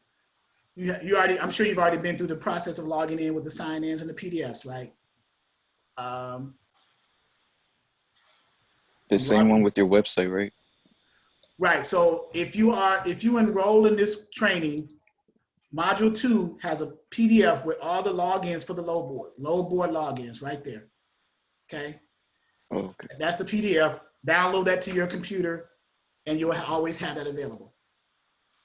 Okay. Charles, I have a quick side question. Yes. How do you feel, or from your past experience, about using iOS computers instead of Windows? Ugh. I didn't like that. I didn't like that. Did that answer your question? Are you talking about Apple products? I have a MacBook, or I can use an iPad, and I didn't know if you prefer to use Windows. Now this is just a personal opinion, and please don't take my opinion and run with it and use it as your own. This is just my opinion. I hate Apple products because they're too proprietary. And when they come out with updates, you gotta always spend money to get the latest this and the latest that, to upgrade this, to upgrade that. But that's the business. I understand the business model. The business model is brilliant, but as a consumer, I hate it because I'm the one spending the money. So I got you. So what do you have? I just got, as far as what I got, my laptop is HP. Okay. Windows. Yeah. Yeah, Windows. Yeah, Windows. Yeah. Yep. And it serves its purpose. My desktop is Dell. My printer is Brother. I got a hodgepodge, a smorgasbord of computer equipment. So, I understand. Now, thank you. I just wanted to double check. With the logins, right? It has your Yahoo and the password. Right. So with the logo, who's that speaking? Justin? Yeah. And you just enrolled, right? With the yeah. So like with your logins, that doesn't interfere with anybody else that's using the account, or? The only one that does, and I'm considering removing it, is the DAT Trucker's Edge one. But I'm going to remove that and possibly replace it with Internet Truck Stop. So, but 123 Load Board is free reign, Trucking Planet is free reign, Direct Freight Services is free reign, and all the others. But DAT Trucker's Edge, everybody seems to like DAT Trucker's Edge, but there are other load boards that are just as good or better than DAT Trucker's Edge. They just haven't had a chance to navigate. I think my next basics training, I'm just going to do all load board training, all load board navigations, all the different load boards, and show you the features of all of them, so you'll be able to decide which one you like better than the other one, and then start using that one specifically. Are you guys okay with that? Yeah. Hey, Charles. I got a quick question. Okay, who had the question? Emmanuel? Yeah, Charles, this is Emmanuel. I was also, I'm hearing that you say Apple is proprietary, but I use Apple. But on Apple, you also could split your hard drive between Windows and Apple with preference. Yeah, I could do that with a. I can set up a virtual. I can set up a virtual machine with a virtual terminal and do all that stuff. See, I have an IT background, so I'm understanding about RAID arrays and virtual machines and all that stuff. I can do all that, but that's time consuming. So I just also, I want to throw this out there for the group. We was talking about IRS. Where you go look for all CPAs do not know about tax code. So if you want to look for a certain CPA, make sure they are, for me, my preference, I'd rather use a law firm because they have a wider range of lawyers that specialize in certain areas as far as businesses and tax code. So if you want to look for setting up your business, I would find somebody that does businesses and understand the IRS tax code. I agree. Okay, so we're on the load board, and Paul, I think it was his question, and I want to flow through the whole workflow of a booking a load, so that the new people who register today for the seminar can follow along with their materials. So I'm on a load board, 1, 2, 3 load board. So a load board, guys, for those who don't know, is where brokers post their freight to be sold and carriers go on there to book those loads to get paid for hauling that freight from shipper to receiver, okay? And there's different versions of load boards, different types of load boards, different features, right? And in an upcoming training, I will break down all the load boards very thoroughly. I might use one training for one load board and just do the whole 2 hours on that specific load board. Every feature, drill down every line, and we'll just pick a scenario, an equipment type, and we'll just go into grave detail of how it's done per every load board per training. Okay, that way you get the whole training on one load board every time. All right. So that's coming down. I'll call it like a load board series, and we may do like 3 or 4 trainings, right? On the load boards. Okay, so. Right here, we're going to go to find loads, and so so you got a block A and a block B. A is the origin where you pick a load up. Your carrier always pick up freight cargo loads from a shipper at the origin, okay? And they always deliver to a receiver at the destination, okay? So Paul asked a question about TONU, T-O-N-U. This is an accessorial policy where TONU stands for truck ordered not used. This is the case where if your carrier picks a load up from a shipper, the origin, and then they begin to drive in transit to deliver the load to the receiver, but they quite haven't gotten there yet, and you as a dispatcher get a call from a broker and say, hey man, by the way, that shipper canceled that load. Well, what do, right? Your carrier's already loaded, they're in transit moving that load to the receiver. What do, right? TONU, T-O-N-U, is truck ordered, not used. So the truck was ordered, it's ordered because it's already been loaded and it's on its way. So you get the invoice, you, the dispatcher or the carrier, gets to invoice the broker for a certain TONU charge, because they're going to either turn that truck back around and take that freight back to the origin, which is the shipper, to offload it, and you get paid, your carrier gets paid for that service, right? They charge up between like $250, $500 for a TONU invoice, right? They don't get paid for the load because they never delivered the load, but at least they get paid for that wasted time of doing that, right? Now it kind of sucks, right? But you're getting something, right? And that's the nature of the industry. It happens. It doesn't happen a lot, but it happens. And there are things in place to protect against that. So someone give me a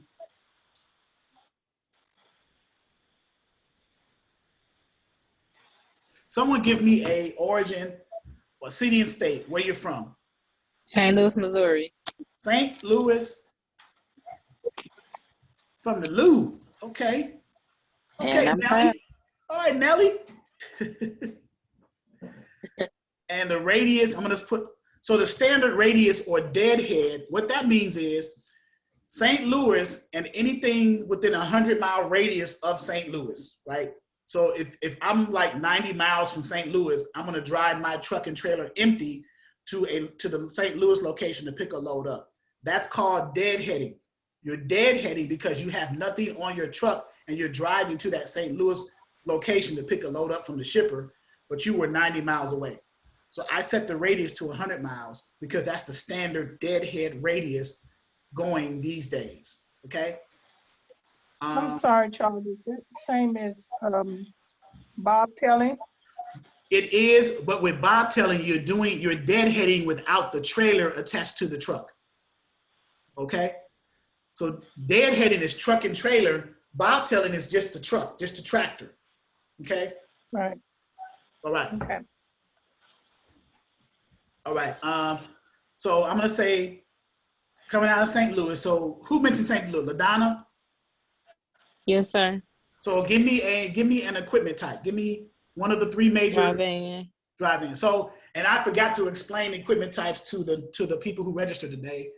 In our training, if you decide to enroll, we encourage the members to start out. We don't limit you to, but we encourage you to start out targeting carriers who drive the three major equipment types out here. And I'll tell you why.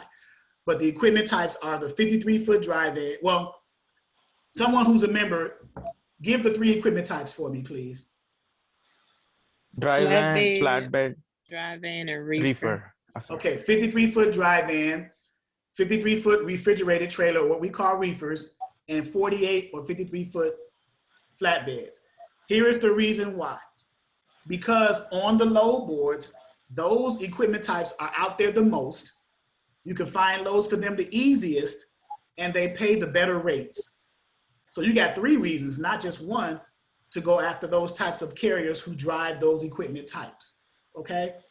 And there are other specialized equipment types like straight trucks, box trucks, like 24 to 26 foot box trucks, whether they're CDL or non-CDL, cargo vans, sprinter vans, and something called hot shots, things like that, okay? Those are specialized equipment types, and the reason why they're specialized because there's more of a challenge to find loads for them okay? Why not make your job as a beginner dispatcher, a beginner company who just formed, make it easier by doing the equipment types that you can find the loads for the easiest, okay? That's all I'm saying. I'm not limiting you to doing other ones. I'm just saying, you know, make your job easy, less of a headache, okay? So I'm picking up in St. Louis for a drive-in. And let me show you what they look like for those of you who are registered and never seen them, right? So under carrier acquisition. What were the three real quick? I'm gonna show you a picture of them right now. Okay. And this is in module 1. If you just registered, you can go through module 1 and so 53-foot drive-in, right? You see that screen? Yes. You guys can see the screen. Okay. So this is why we call them equipment types, because the equipment types is the tractor or the truck and the type of trailer that's connected to it. So this is a drive van trailer connected to this truck. So this is a drive van equipment type. You follow? Yes. Okay. This is a refrigerated trailer because it has a refrigeration unit on the front of the trailer. It's called a TCU.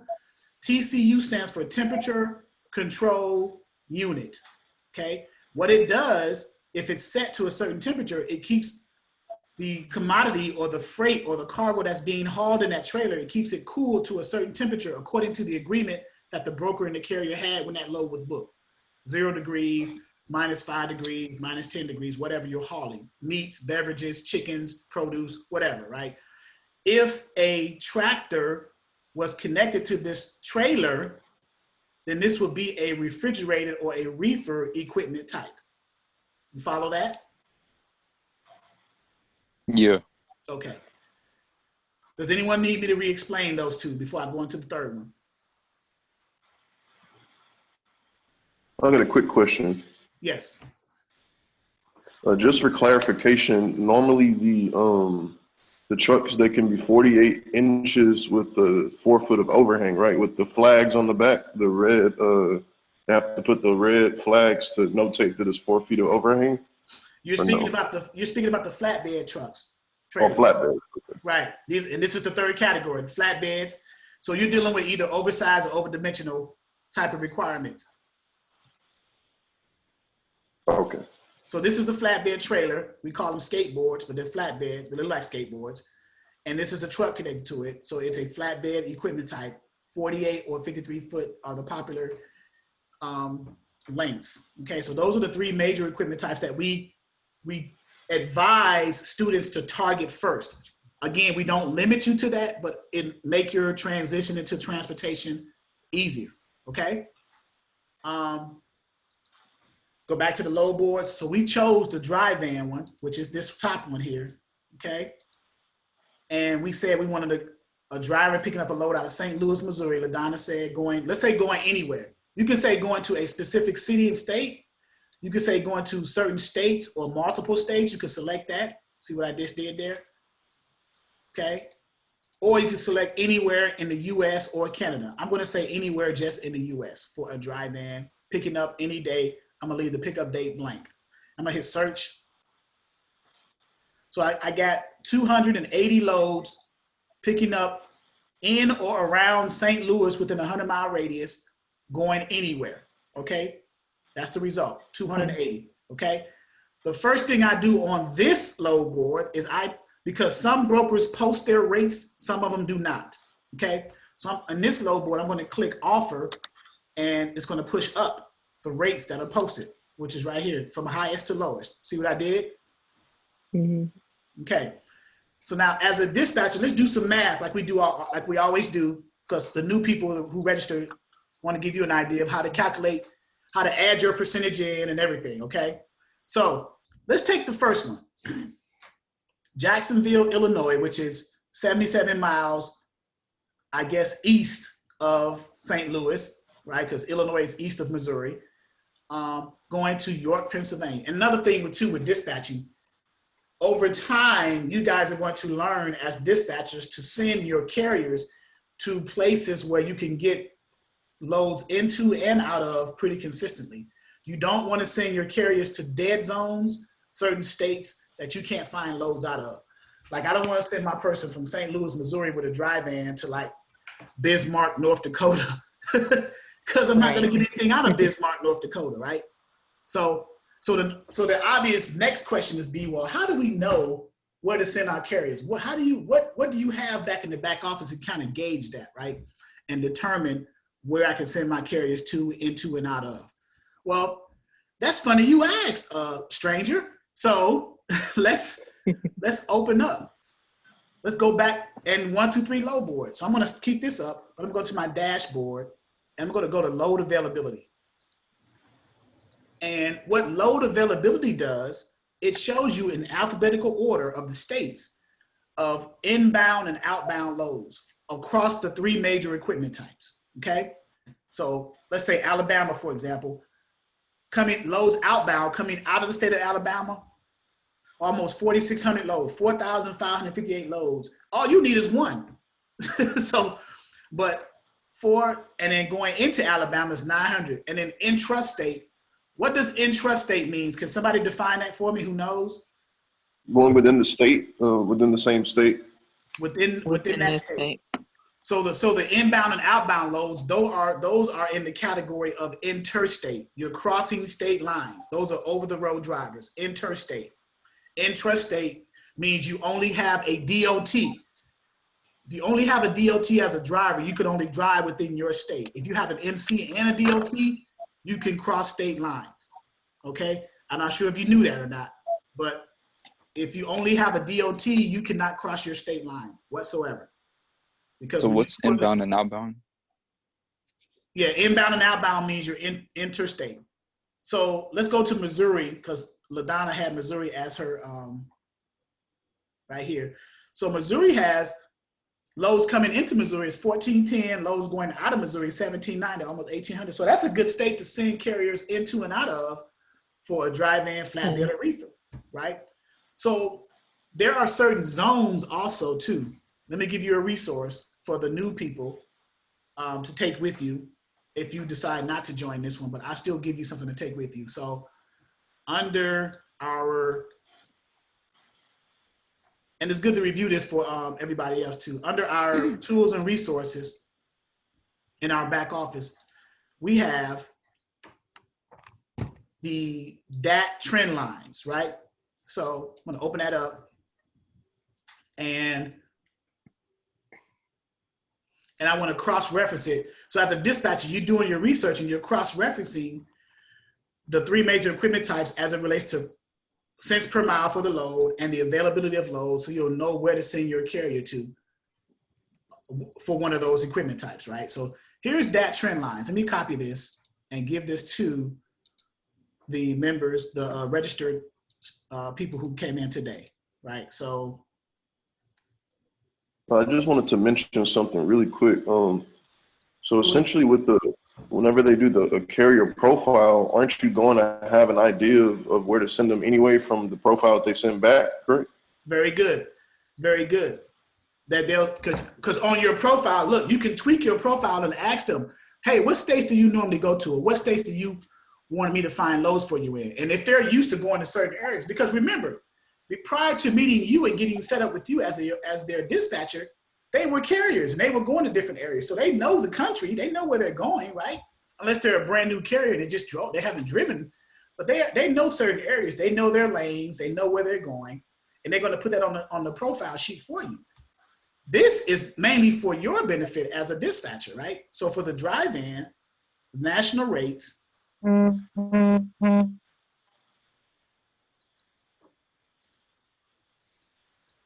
so if you can see the screen, the national rates, cents per mile, and the rates are starting to go back up. It is a carrier's market right now. The rates are opening back up. It always do in March all the way through to the end of the year, through the holiday season. So the rates are opening back up. So now more than ever is a good time to go after carriers because they are paying good rates and you can keep them running.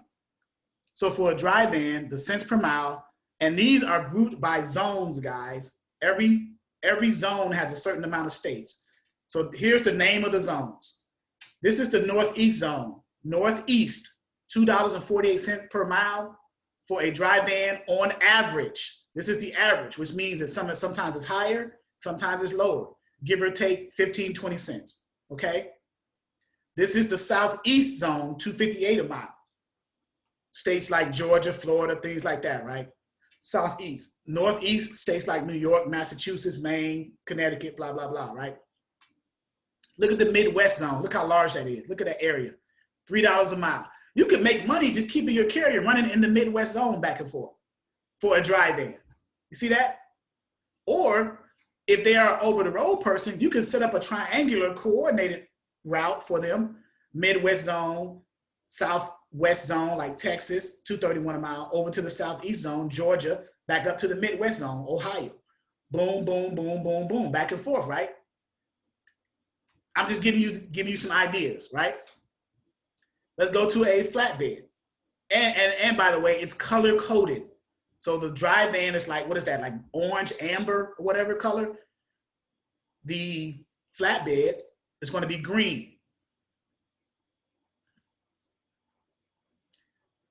And notice a trend too. The Midwest zone has the highest cents per mile out of all the zones, right? In every case, right? Let's go to the reefer. The reefer is going to be blue because it's like ice, refrigeration. Reefer, Midwest zone, highest of all of them. So you notice a pattern there? Seems like the Midwest zone is the best area to keep carriers in across all three major equipment types. Do you not agree? Yes. Right? So now you're picking up, so now what we're doing right now is dispatchers, and you may not even realize it now, we're doing what's called analytics. We're doing analytics. We're analyzing the market, doing comparable analysis, and seeing where the money's at, and deciding where we're going to send our carriers to. That's called analytics, okay? So you may not even realize you're doing it, but that's what you're doing right now. So now you can say, okay, well, I'm going to target the equipment type that's paying. If it were me, I say I'm going to target the equipment types that's paying the most in that zone. And it looks like it's reefer, 336 of all the three. Somebody go after reefer carriers and keep them just running either in the Midwest down to the Southwest, over to the Southeast, and back and forth. You see? So let's go back to the load board. And a Midwest state, let's go back here. A Midwest state is like Ohio. a Southwest state is Texas. So keep that in mind. Ohio, Texas, and let's say Georgia in the Southeast. We go back to the load availability. So we're putting our resources together now, right? So we're gonna say Georgia. Let's look at Georgia for inbound and outbound freight. Look at that. Loads coming out of Georgia, 2,447. Jesus Christ, right? Loads coming into Georgia, 2,497. How many loads you need per carrier? One at a time. A carrier can't do 2 loads at a time. There's only one person. They can't drive 2 trucks at one time. So Georgia's a good state to consider in the Southeast zone as having inbound and outbound loads. Then you got Ohio, a Midwest state, a Midwest zone. So what does Ohio has? 2,030 going out of Ohio, 2,393 going into Ohio. So is Ohio a good candidate for inbound and outbound state? Of course it is, right? And then let's select the Southwest state, Texas, which is the largest state in the union. Outbound loads, 2,509, inbound, 4,000. Come on, man. So you can, just looking at that, doing the analytics, you can pretty much triangularly set up a route for your guys and keep them running in the states that has the highest volume of inbound and outbound freight. That's called density. This is a density map. It shows the density or the volume of freight in and out of those states. You can route your carriers that accordingly go from there, right? Excuse me. Yes. Hey, Charles, I'm just being curious. Could you do Florida for me and let me see the loads going in and out? Certainly can. Let's go to Florida. Now, Florida's carriers don't like Florida for some reason, right? They say it's hard to get into or out of. So well, that's what my husband says. So. Yeah, so loads going out of Florida is 874 loads. So you can get into Florida, 2,412. There's loads coming into Florida, but the problem is getting out of Florida. So if you were a dispatcher, this is what I would do if I was a dispatcher and I had a carrier who wants to go to Florida. I would send them into Florida, and then I would run them an interstate load into Florida to get them close to the top of Florida, and then deadhead them to Georgia. Like I would get them down to like Miami, and then send them up to like Tallahassee or Jacksonville, and then send them up to like Georgia, like Tipton, Georgia, which is like, there's a whole lot of distribution centers over in Tipton, Georgia. How do I know? Because I used to be a truck driver. So that's how that works, okay? Thank you for answering. We got a quick question. Oh, sorry. Who else? Who's that? Me, Charles. So okay. I just signed up for the seminar today. And I've been dispatching, but I've been doing sprinters and box trucks. Ouch! So I'm sorry to hear that. Yeah. So, but the sprinters is mine. I own them all. So okay. So let me ask you this. Do you have Select This or My Virtual Fleet as a load board? I got Select This, My Virtual Fleet, and I got I'm with NTG, Landstar. Oh, you with Nolan? You got Nolan. Yeah, I'm with OTR Factory because my authority is new. It ain't even 3 months. So I did OTR Factory because they somehow in cahoots. And so when I got with OTR, well, the owner of NTG owns OTR. There it is. And so they let me sign on because my authority. But I haven't had problems getting loads off the load boards. Of course I have. But I'm seeing that everybody got their own little load board. What I was gonna ask, do you see often loads for sprinters and cargo vans on the load boards? Do you suggest me getting it? Not unless, stick with Select This is the best load board for the sprinter van, cargo vans, and box trucks. Next, I'm surprised you got Select This. Yeah, I got 5. Okay, that's what I said. You had to have at least 5 assets. Yeah, I got 5. Okay, so you got so you met the qualifiers. Okay, yeah. Because I've been doing this since September, but I didn't have a DOT. I was just running on the people at first, like Empire National, without my DOT and stuff like that. So I was like, let me get my own stuff. And I just been bidding, but I was like, I'm kind of lost. But I got a contract with UPS for the box truck with post office, the United States Post Office Service. So you don't need a load board. If you got a contract with them, you good. I want to look at you good. That's guaranteed money. I'm still sucking with back office though, because I wanna get more drivers. So that's why I said I'm gonna sign on. Now, do you offer the back office without signing on, or must I sign on and get the back office? That is correct. That's correct. I can do because that. you can imagine how many people ask me for. But it's part of the package. I mean, I may have to create something separate because I get a volume of. You don't owe me no excuses. I'm paying for it. I need it. In the future, I want to do this. The big people, the big stuff. Right. So with Select This, you have to bid on those loads. Yeah. Right. And with my virtual fleet. And with my virtual fleet. Yeah, I know Sam. Sam is a good friend. I know Sam. He's from the UK via Australia. And I thought it was a scam at first. No, he's real. That's his software. And I know. The way to win the bid is the availability of the truck to pick it up. You can have two people that match the numbers for the bid. So how do you decide who wins it then? Well, if I'm 15 minutes away and you're an hour away, who do you think they're gonna give it to? 15 minutes. There you go. There you go. Okay. So that's how you win the art of bidding with those type of load boards. So yeah, I done been down that street so many times. But what you can do is you can dispatch for box trucks that are not under your authority, but you could be an independent dispatchers for box trucks and send them over the road with Select This, because Select This has a lot of box trucks loads. A lot of box truck loads, and they're paying. And you can change the game.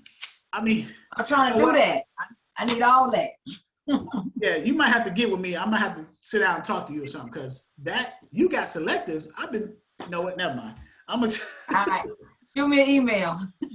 Yeah, text your information, because it's all about multiple streams of income, right? So.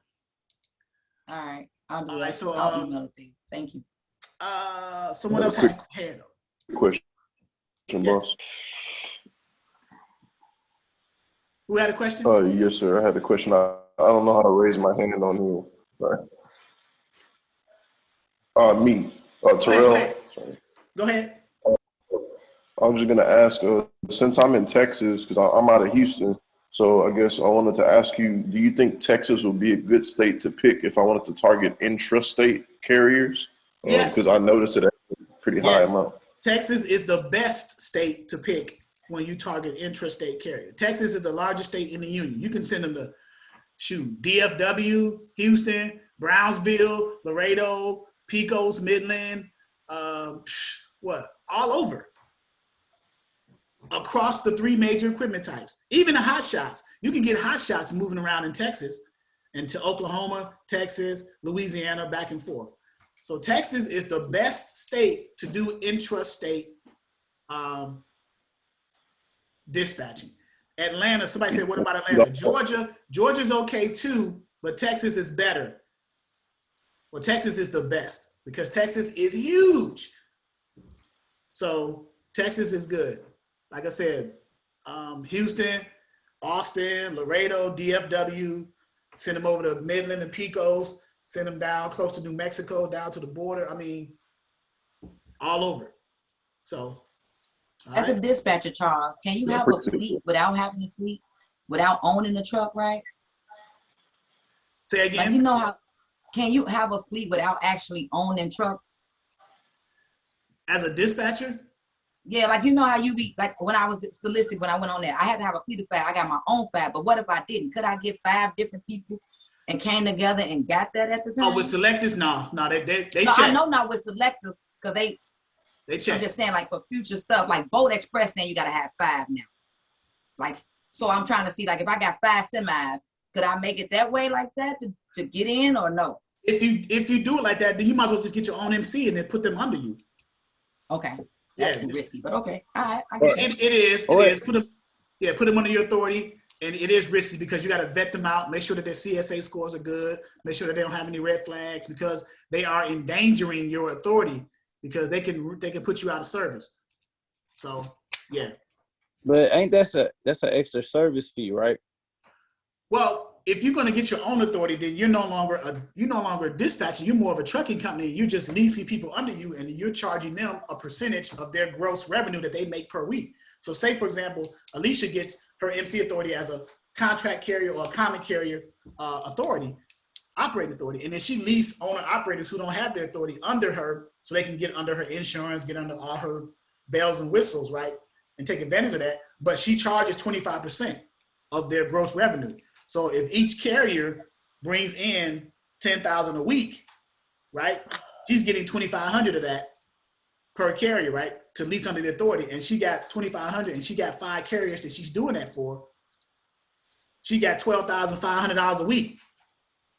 And all she did was just let them use 6 digits, right? Hey, you can use my 1, 2, 3, 4, 5, 6. Give me 2,600 or 2,500 a week, or 25% of your revenue, of your gross. But again, there's a good side to that, and there's a bad side to that, right? You have to make sure that you vet those carriers out before you allow them to come under your authority. You have to have a vetting system in place. What do I mean by vetting system? You have to make sure that their scores are good, their driving records are good, alcoholic consortium. There are several things that can put you out of service, right? Driver maintenance, vehicle inspections, drug and alcohol consortiums, DOT checks, all these type of things. Insurance is big. So all these different things that have to be in place before you decide to put a carrier under your authority. So Mr. Charles, I see a lot of people talking about the need for, they need loads for Sprinter vans, cargo vans. Where can I go? The 2 popular load boards for Sprinter vans and cargo vans are Selectus and My Virtual Fleet. Okay, I'll type that into the chat. Well, matter of fact, let me log out of this load board and just copy the links to those sites up here for you guys. All right. So Selectus was bought out by a company called Omnitrax. Okay. So they bought them out a few years ago, about 5 years ago, I think it was. And but nothing's changed. They just got bought out, right? But they kept the name Selectus, but under the background of Omnitrax. So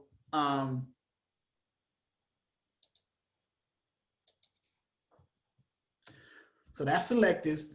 Their criteria is a little bit stringent, so you just be careful when you deal with them. My Virtual Fleet is a little bit different. Also, Charles, I put together a list of, it's literally like 3 pages of places that deal with cargo vans, Sprinter, and box trucks. Uh-oh, you gotta send that to me. So it's like 3 pages long. All right, so My Virtual Fleet. And so you saying 3 pages long, like they deal with box trucks all over the country? Yeah, you can use my login on there if you want to. Yeah. Okay, so there's My Virtual Fleet right there. And then, so I'm sending the links to you guys so you guys can look at that, read about it.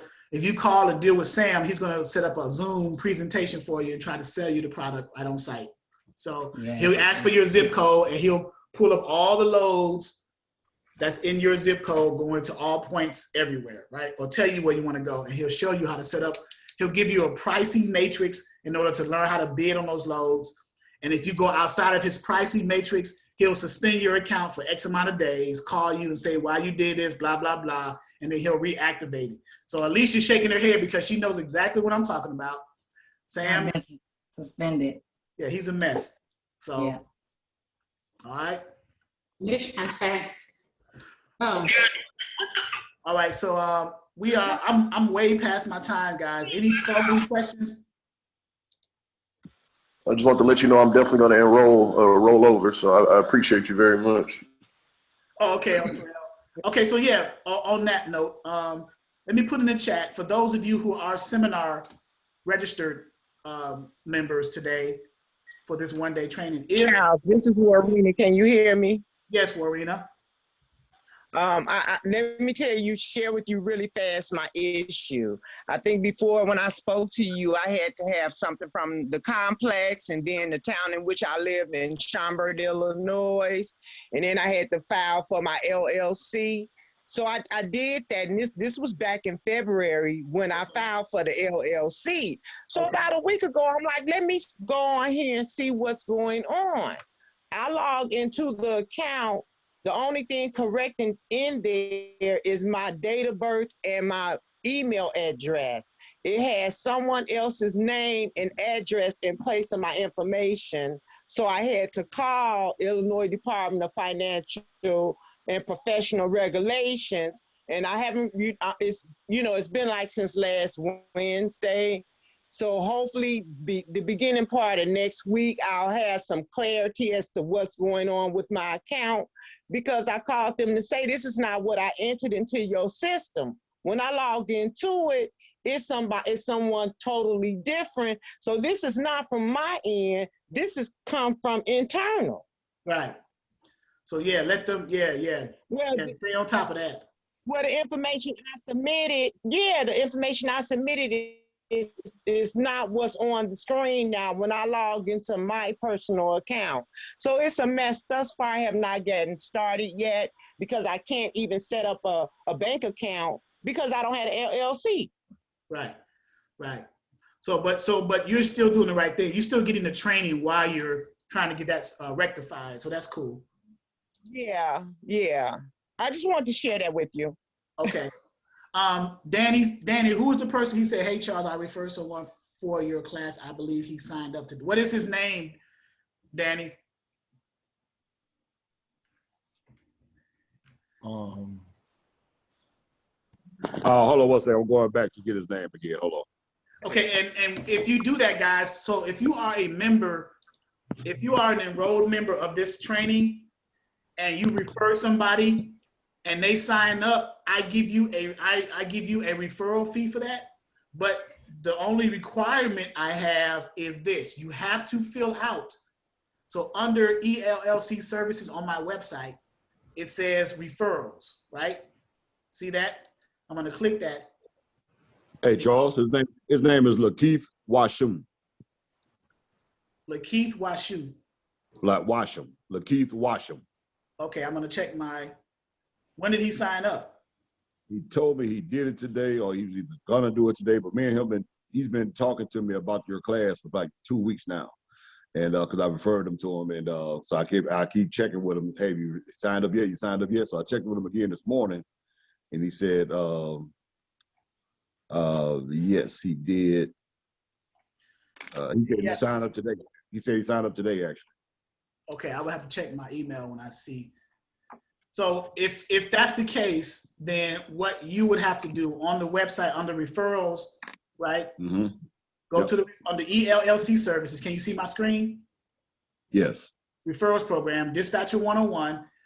This referral form, you click the PDF, download that, fill it out, and email it back to me with at the top, you got the new member's name, their phone number, email, and then the bottom, the referrer's name, which is you, name, phone, and email. Send that back to me, either one of the two emails, info or the Exodus email, and then I will reimburse you depending on how they signed up, whether it's single member or 2-for-1. Single member, you're gonna get $50 as a referral. 2-for-1, you'll get 75. Okay. Okay. But you have to send me the form because I need documentation in order to give you the referral. I got you. Okay. All right. Is that part of the tax write-offs? There you go. So listen. And that's good. You said that everything is business related now, right? Once you get into business, now you're thinking with your mindset changes now, right? It's a mindset now. It's a business mindset. You do everything business related, right? Hey Charles, I have a question about the 1, 2, 3 load board. Yes, sir. I don't know if you can see my screen. Let's see here. Let me change it around.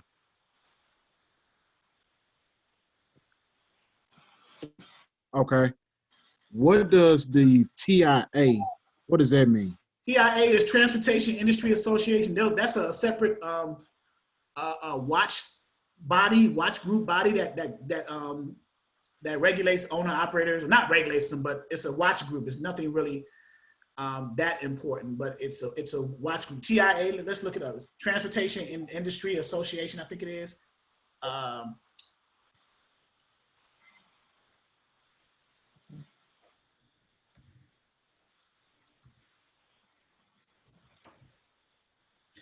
Hey, TIA. Charles. Yes. I'll just go down the way. I think from St. Louis, Missouri. Probably another day, huh? I know. Yeah, I'm sorry. We'll probably That's okay. Tomorrow we got training. It's not beginner level training. It's more intermediate, so we can go over that. If you're in it tomorrow, just remind me. Okay. So here's TIA, Julian, Transportation Intermediary Association. So they're like an advocacy group, and the brokers are usually affiliated with the group, the association. So they deal with brokers, they deal with carriers. So that broker is just TIA affiliated. So okay. Hey, Charles, when I see the loads for dry van, I see the broker sometimes they're posting like they need 4 to 6 load straps required. What does that mean? Like, it's for flatbed, right? So this is a dry van equipment type? Yeah. Okay, so in the trailer, inside of the trailer, you have either vertical or horizontal E-tracks. Straps are used they strap to them and they strap the freight in, you ratchet it down and secure it in there tightly. Those are that's what they're referring to as straps. Okay. So every truck, the truck has to be like 8 straps or something for safe side. You can either have load bars, or when they say straps, you hook the end of the straps up to the E-tracks from one side of the trailer horizontally across to the other side of the trailer. You connect to the other E-track, either vertical or horizontal E-tracks, and then you ratchet down and tighten the strap up to secure the pallets from moving while the freight is in transit. And you can also put load bars, wooden or metal load bars across that as well. So it's basically to secure the cargo, like to tight. secure the cargo, exactly. That's all it is. Just like flatbed guys, they use it for van. Exactly, but their straps are bigger. Those are what's called heavy duty straps. They're wider and they're heavier and they're tougher to deal with. They're chains, binders, straps, pipe stakes, dunnage, coils, all types of stuff. So, all right. Okay. Charles, I have a question. Yes. So this is kind of like a little bit to the beginning, but that's cool. So when we get a carrier, right, and then we have them under the agreement, and then we go and find them a load, and after that we negotiate with the broker, we get a load. After that, who do we send that information to about the load? Do we send it to the individual driver of the carrier, or? So here's the high level overview of that. So you got a carrier under a dispatch agreement. You got all your paperwork back from the carrier. Mm-hmm. On the load board, you found a load. You called the broker. You guys agreed on the rate. After he sends you a broker carrier agreement. You fill that out. The broker sets your carrier up with that brokerage. Then they send you a rate confirmation to sign for that load. You agree with the numbers. You sign it. Your carrier is going to get a copy of that. You're going to get a copy of it. The broker's going to send you a copy of it. You can either forward it to your carrier, keep a copy for yourself. Carrier has a copy of the rate confirmation. On the rate confirmation, it has the shipper's address to pick up, has the receiver's address to deliver to. They go to the shipper address to pick up. At the shipper, they're going to get what's called a BOL, a bill of lading, right? Bill of lading shows the piece count, the commodity, the weight, all the details of the load, almost like a manifest, all the details of that load. At the shipper, the trailer is being loaded. Your carrier's trailer is being loaded. Once it's loaded, the carrier, prior to COVID, your carrier would go into the warehouse, verify the pallet count, everything was good. They're going to look at the trailer, make sure nothing's slanted, lean. They're going to secure everything. The shipper's going to sign their area on the BOL. The carrier may initial and date it, timestamp it next to it as well. Tear a copy off. The shipper keeps their signed copy of that BOL. The carrier got two pieces left. They're going to transport that freight from the shipper to the receiver, however long that takes, a day, 2 days, whatever the length of miles, whatever, right? They get to the receiver to get offloaded and deliver the freight. They get offloaded, the carrier goes into the warehouse, checks everything, make sure that everything was counted for, nothing was damaged, they delivered on time, things like that. The receiver is going to sign their area on the BOL, verifying that everything was good, nothing was damaged, nothing was, everything was good. So that's called a clean BOL. There is no OS and Ds, no overs, shorts, or damages, right? The receiver sign. Once the receiver signs a BOL, it indemnifies the broker or removes them from responsibility of that load. That means the receiver accepts the load as in good condition. That's what and you'll see that on the broker carrier agreement. You'll see a paragraph that talks about indemnity. Once the receiver signs, you don't need to know this, but it's good information. Once a receiver signs a BOL at the receiver receiving that freight in, it removes the broker or indemnifies them from responsibility of that load, because now the receiver took possession of it by signing the BOL. You guys follow that? I mean, I'm still confused. Like, all right, so like as a dispatch, right, I get the load, but then after that, where do I send the information though? Okay, like, you are on the load board. You call the broker about the load. Yeah.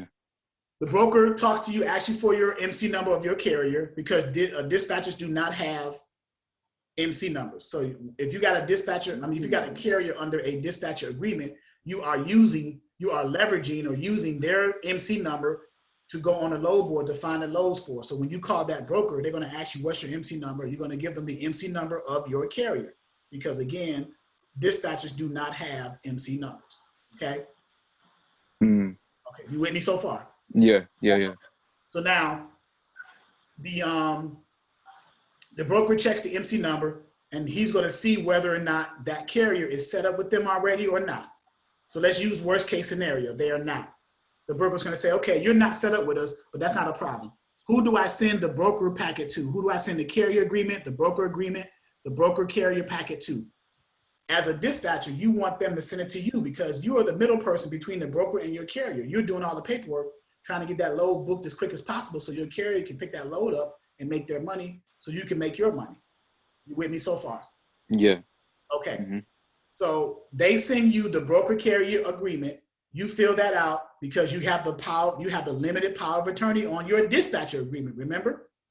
The limited power of attorney allows you to fill out the broker carrier agreement on behalf of your carrier, right?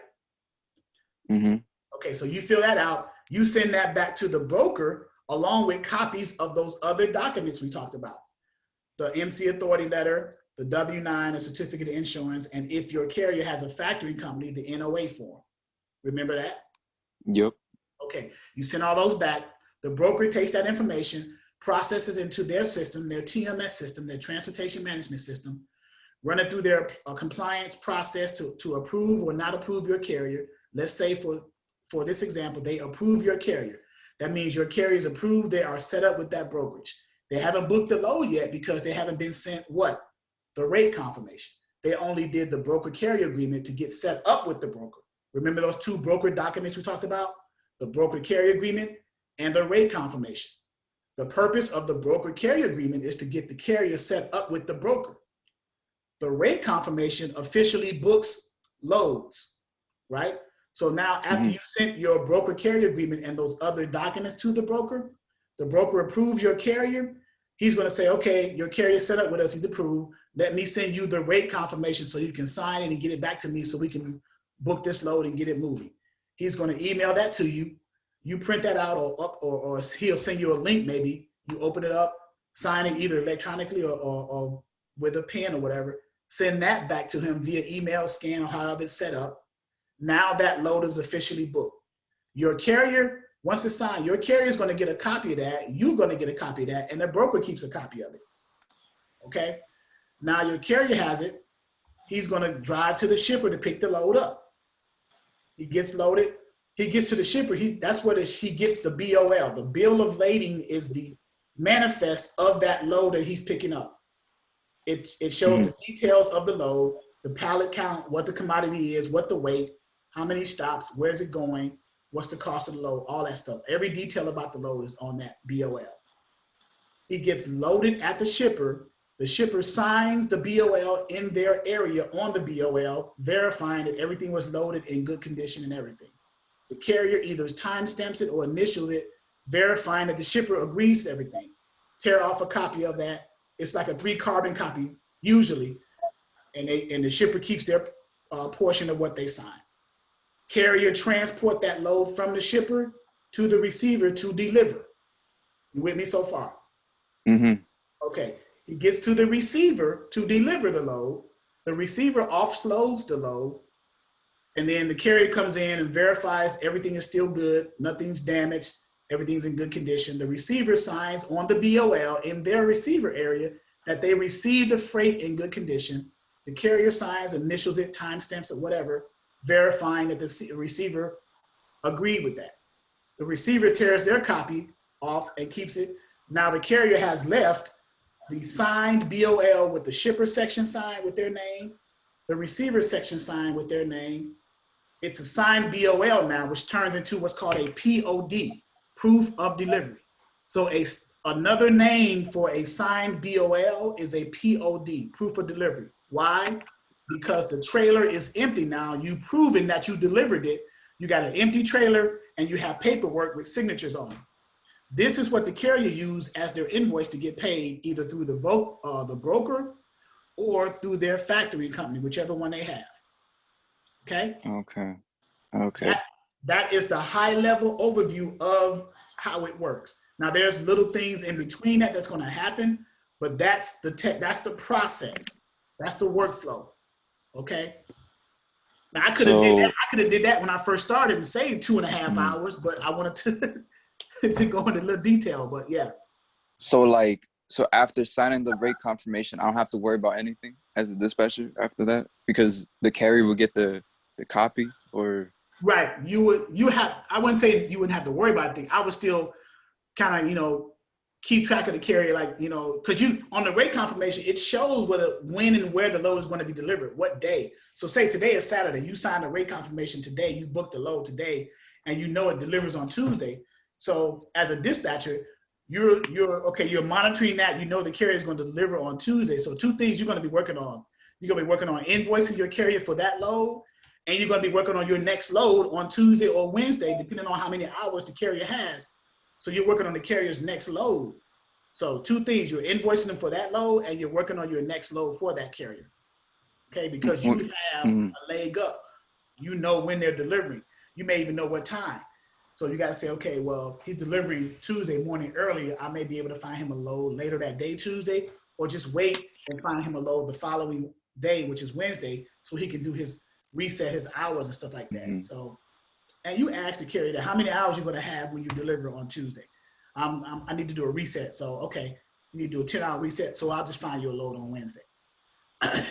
Okay, so when you say when I invoice the carrier, that's me charging the carrier, correct? That's you charging your percentage. So if you book that load in this example we're talking about, you booked him a load for $3,000 and you charge 10%. So how much are you going to invoice him? 300. There you go. Okay. Hey. See, it's not that hard. This is not hard. Thank you. Yes, Josh. I don't want to keep you too long. Can I close it out with this last question? Go ahead, bro. This is the last question, guys. I'm gonna bring it home. So I got your notes right here. I broke it up like this: carrier paperwork. You got to send 2 documents. Is so far so good? Okay, so well, define that, because people are listening to them. Well, it's probably a little more than 2 documents, but you got to send carrier paperwork. The carrier documents are listed as dispatch agreement, power of attorney. So that's giving me permission. So I mean, the broker can do business for this carrier. No. No. Let me stop you there. Okay. Let me stop you there. So dispatch agreement contains the power of attorney in the dispatch agreement, which gives you the ability to fill out the broker carrier agreements and the rate confirmations to sign them on behalf of the carrier. And also, see, this is the other thing. So those other documents that's in the dispatch agreement, is that the W-9? They are not in the dispatch agreement. The carrier is going to send you copies. The carrier is going to send you copies of those to you when he returns the dispatch agreement and profile to you. Okay. Okay? Okay. All right, so go ahead. What else you got? Okay. So then now for my broker, when I'm doing my broker paperwork, what I need is my broker/carrier agreement and rate con. Right, rate confirmation or load confirmation. You might hear that. So you need the broker. So the broker's going to, when you have a conversation with the broker and he gets your MC and he sees your carrier is not set up, he's going to send you his broker carrier agreement to get your carrier set up with them. You fill that out on behalf of your carrier, and you return that to the broker along with those copies of your carrier's credentials, the W-9, MC authority letter, MC certificate of insurance, and NOA. Remember, that is why you asked your carrier when you initially set up that dispatch agreement to send you those things, so you'll have them in your possession. So when you do deal with broker, okay. Yeah. All right. I just need to break it up in 2 categories. I got it though now. Okay. I see it now. Thank you. There you go. All right, guys. I put my email and my cell number there for those who register who want to enroll in the roll over into the ongoing training, because you get this and so much more. I didn't even scratch the surface, but it's just an overview. Hopefully you got enough information to decide. Even if you don't decide, that's fine. You still got ebooks that I sent you in the starter kit, and you have some beginning information that was explained to you. So if you do a dispatch business, you'll be fine, okay? So enjoy your weekend, those who are not registering later. Tomorrow we got training for our members again at 11 a.m. Eastern Standard Time. So our normal trainings are Wednesday nights at 6 p.m. Eastern, Saturdays at noon, and Sundays at 11, okay? So this will be in the back office in our training videos library for members, okay? All right, is this going to be on YouTube? This one may be on YouTube. I'm deciding whether I will put it on YouTube or not. If so, then what's up, YouTube? I got over 150 videos on YouTube already, free videos. So, but yeah, I may decide. I don't know. But enjoy your weekend, guys. For the members, I'll see you guys tomorrow in training 11 a.m. Okay, thank you, Charles. All right, thank you, Charles. Yep. Thanks, Charles. Welcome. Bye-bye. Bye-bye, everyone.